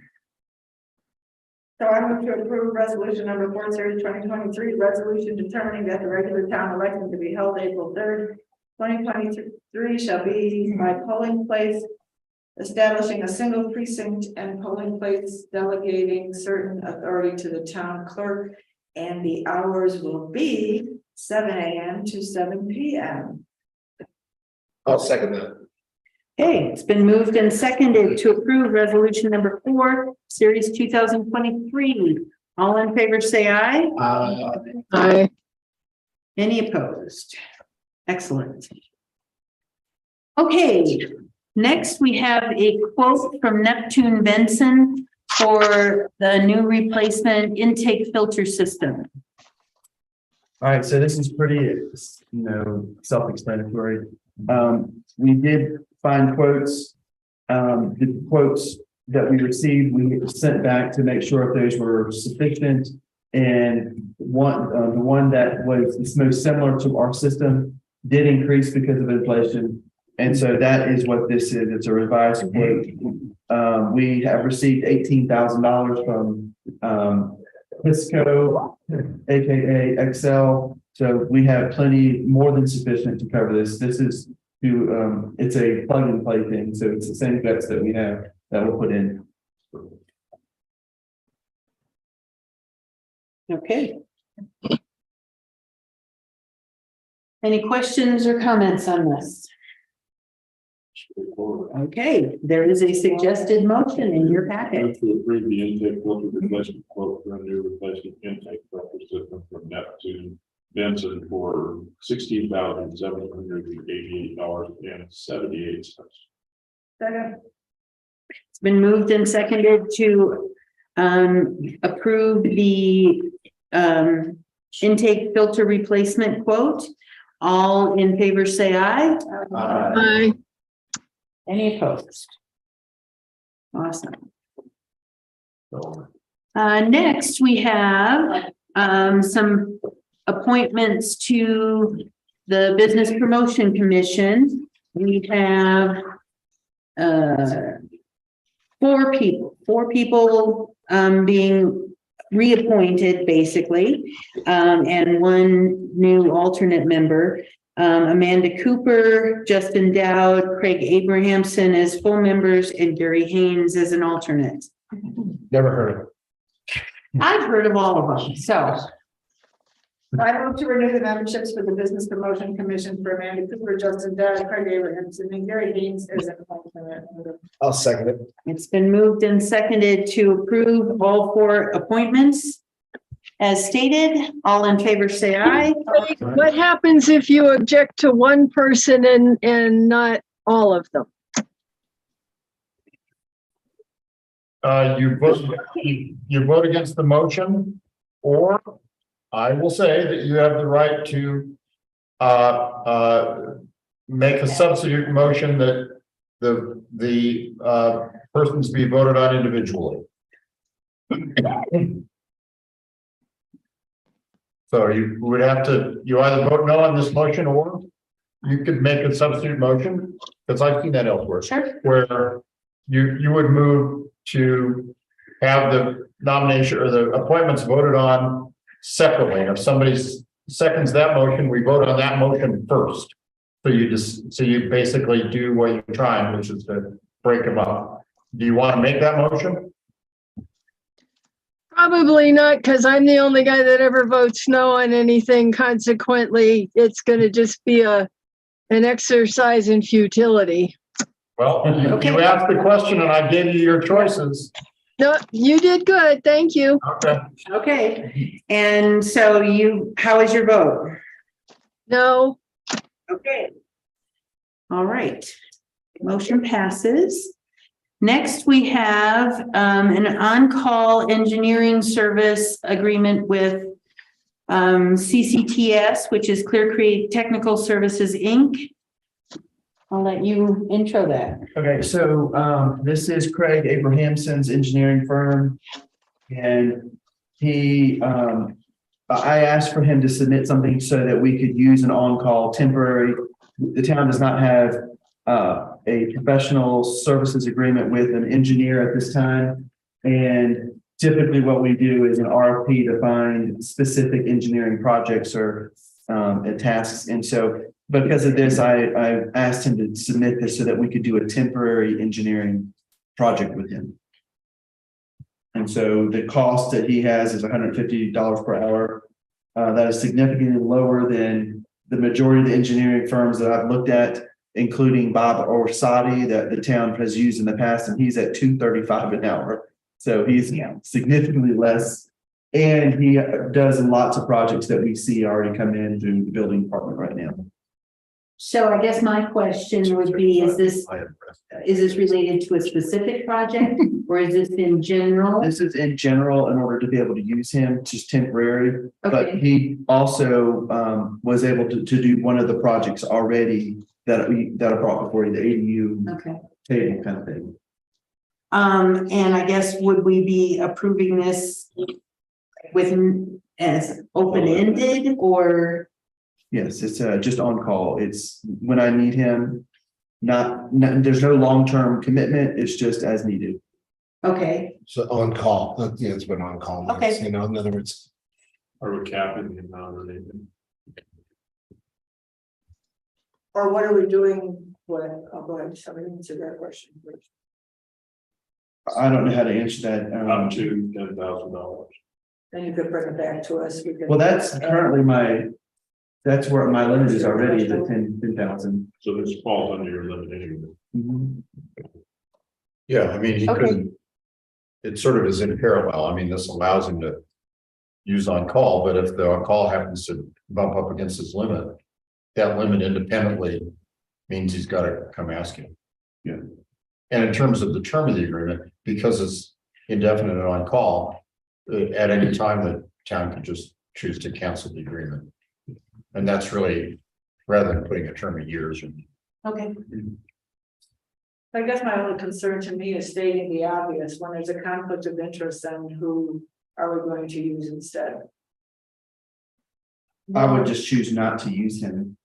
Or we would bring it up in discussion, and if it comes out that is a conflict of interest, there's no obligation I would use him. It just makes it easier to choose an on-call. I mean, I've got 3 other engineering firms that I could call and potentially bring that back up as another on-call option. Okay. if those 3 are, I've got. Okay. Any other comments? We really know this guy, Craig. Do you really know? So there is a recommended motion in your packet.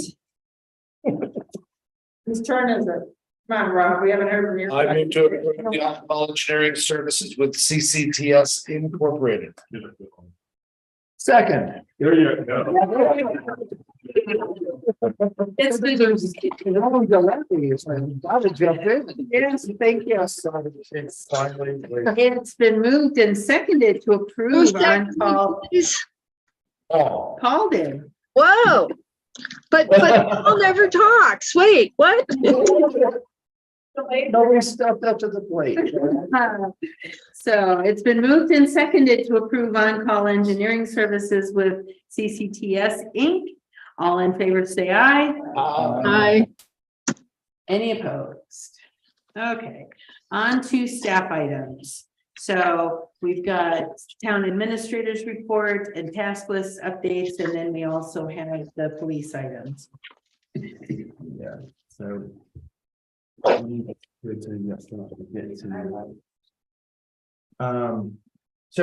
I'll just run through briefly because you've already seen my report.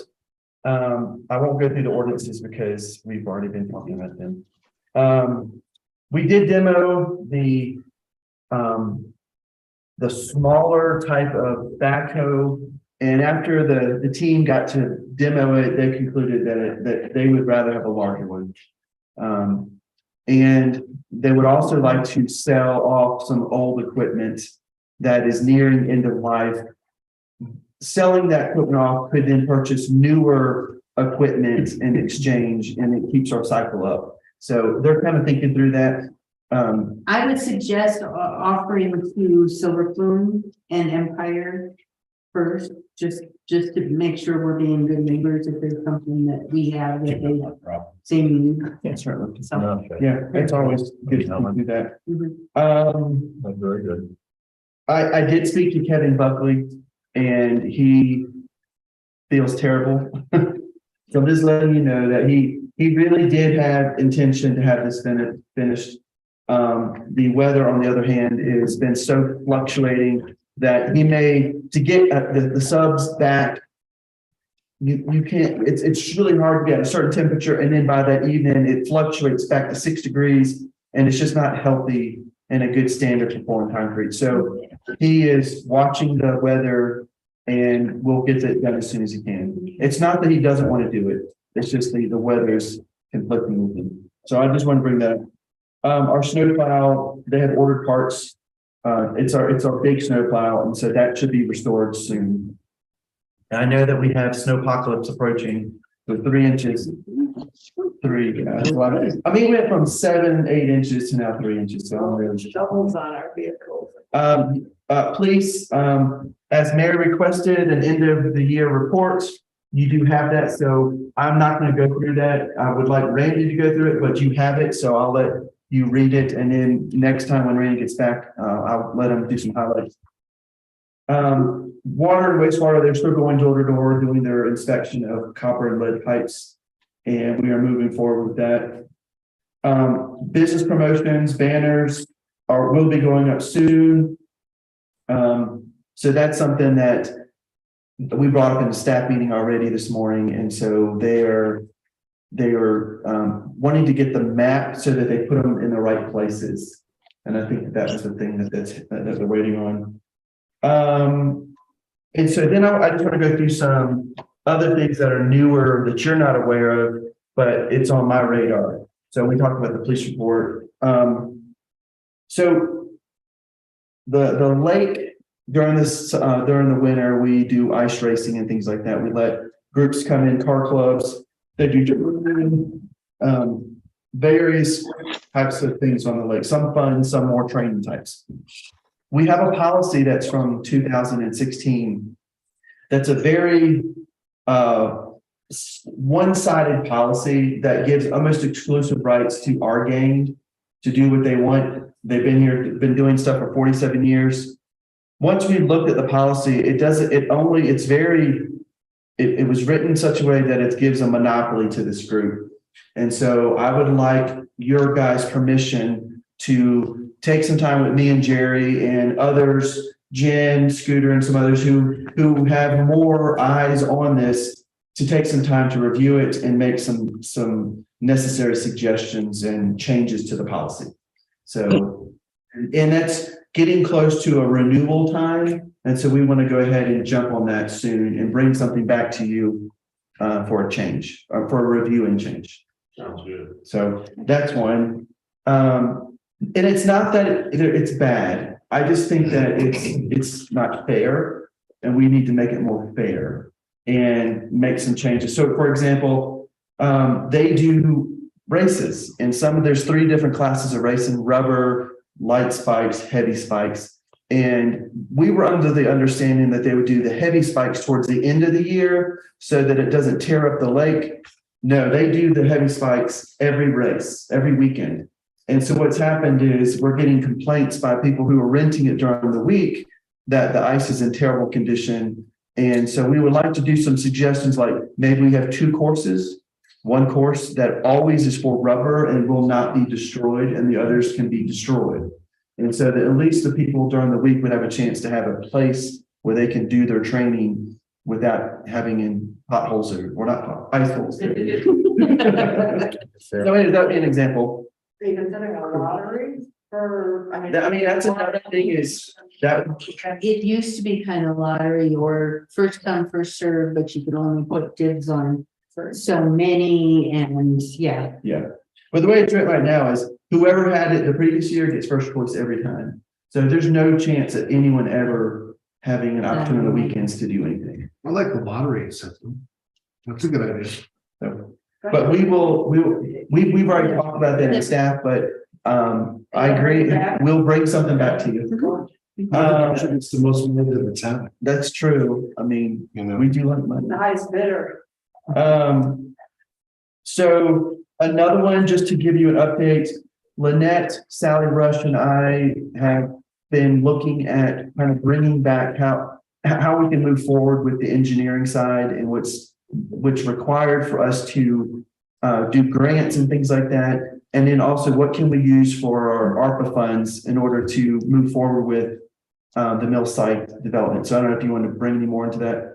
Not at this time, Okay. just to know that, you know, we're trying to get this moving along. We're working on it. Yep. And then just to bring your attention, because I know since we're in a small town, politics is big.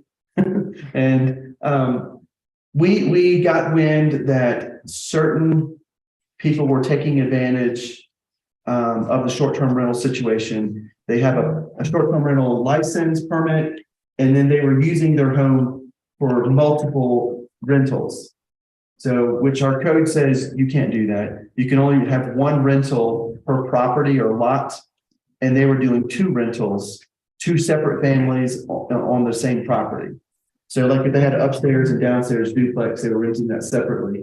Code says you can't do that. So we found out that some intentions were to do that. When I wrote my approval, I put conditions to make sure that they couldn't do it. Then it came to our attention that there are people doing it already. So I sent out a letter to the whole community of short-term rental permit holders that you can't do that, just to get ahead of the curve. And then sent out, for those who are currently violating it, a warning letter. And so just getting you ahead of that, if someone calls you, we're just enforcing the code. And then I will have to revoke one because it is a violation. They had two permits for two units, but it's on the same property. And somehow we approved it and didn't catch it. We are aware of it, that you can't, the code says you can only have one rental on your property. It does give you backstory that if it is possible to have two separate short-term rental permits. However, one has to be a primary residence. Second is you cannot have them closer than 5 parcels. And then there was a third one, you have to get a special use permit to even do that. So the person that we found didn't have any of that. They didn't have special use permit. It's actually on the same parcel. And they're not a primary, it's not a primary residence either. But we kind of just found out about it, and changes were made in 2020, the last ordinance. So I had told him, I called him, said I'm going to be revoking it. However, I'm going to take time to look in the code more. I want him to look at the code, but I'm going to be revoking it on Monday. So I'm just letting you know there is appeals process that he may come back and say, I'd like for it to be appealed. And then it shows what the rules are. So just letting you know. That's all I wanted to bring to your attention. Are you revoking both permits or just the one? Just the one. He's got a house and then there's like an ADU. We're revoking the ADU. Seems like maybe it might be good to undo both and make him go through the whole permitting process again. No, because they're separate. He's only violating one of them. And so he is, I mean, it's fair to only revoke one. It's the same owner though. It's still, you know, you're revoking a permit for a unit, doesn't require you to revoke the other permit, if that permit now complies. Was the second permit applied for significantly later, like a year later or 5 years later or something? No, they've been doing it since 2016. It just never was flagged.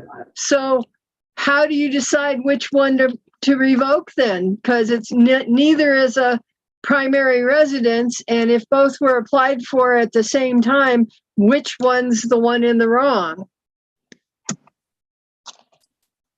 Yeah, I mean, we used our discretion and chose the smaller ADU so that he could rent out the house that it's a 2-bedroom house. It's a small house already. So, I would really like to suggest revoking both and making him go through the re-permitting. I think that's a bit punitive. Well, as written, the short-term rental ordinance vests the enforcement authority and discretion in the town administrator. Yeah. And so, and there's an appeals process. So. yeah, it's an appeal process that the person wants to appeal. That's how the board sees it. But until then, it's a report from the administrator and Yep. that's what it is. Yeah. Okay. All right, very good. Are we ready? Anything else that needs to be brought up, or are we ready to go into executive session pretty quick here? Yeah, Rick, is there any upper chance we'll need to come back out taking action? I don't think so. Okay, good. Because I need to pick Rob tomorrow. They're not per se, but need direction on one item. Yeah, I mean, I can have us return to the open meeting and we may or may not need that. Okay. Okay. Okay, Rob has the motion, which he's getting very good at reading. So this time you read door number 2, and then you read all the thing, and you go to gotcha. I move to go into executive session. Executive session under CRS 24-6-402. Parentheses 4, parentheses B, and parentheses E for a conference with the town attorney, town administrator, and appropriate staff to receive legal advice and instruction and instruct negotiators concerning the Georgetown lodging tax and its revenues. I further move to return to the open meeting for the purposes of taking any actions deemed necessary. Thank you. Second. It's been moved and seconded to go into executive session. All in favor, say aye. Any opposed? Awesome. So does anybody need a 5-minute break? Sure. Okay. 5 minutes and a new login, right? Yep. Yep. Are we coming back here afterwards, or has this one been closed? This is closed. You have another link for the executive session. Did you hear me? This Oh, it's garbled. closed. You have another link for the executive session. Do you have it? Yeah, I believe I do. I haven't looked at my email since this began. I was just concerned because they were just saying something about come back and vote on something, and it's like, wait, what?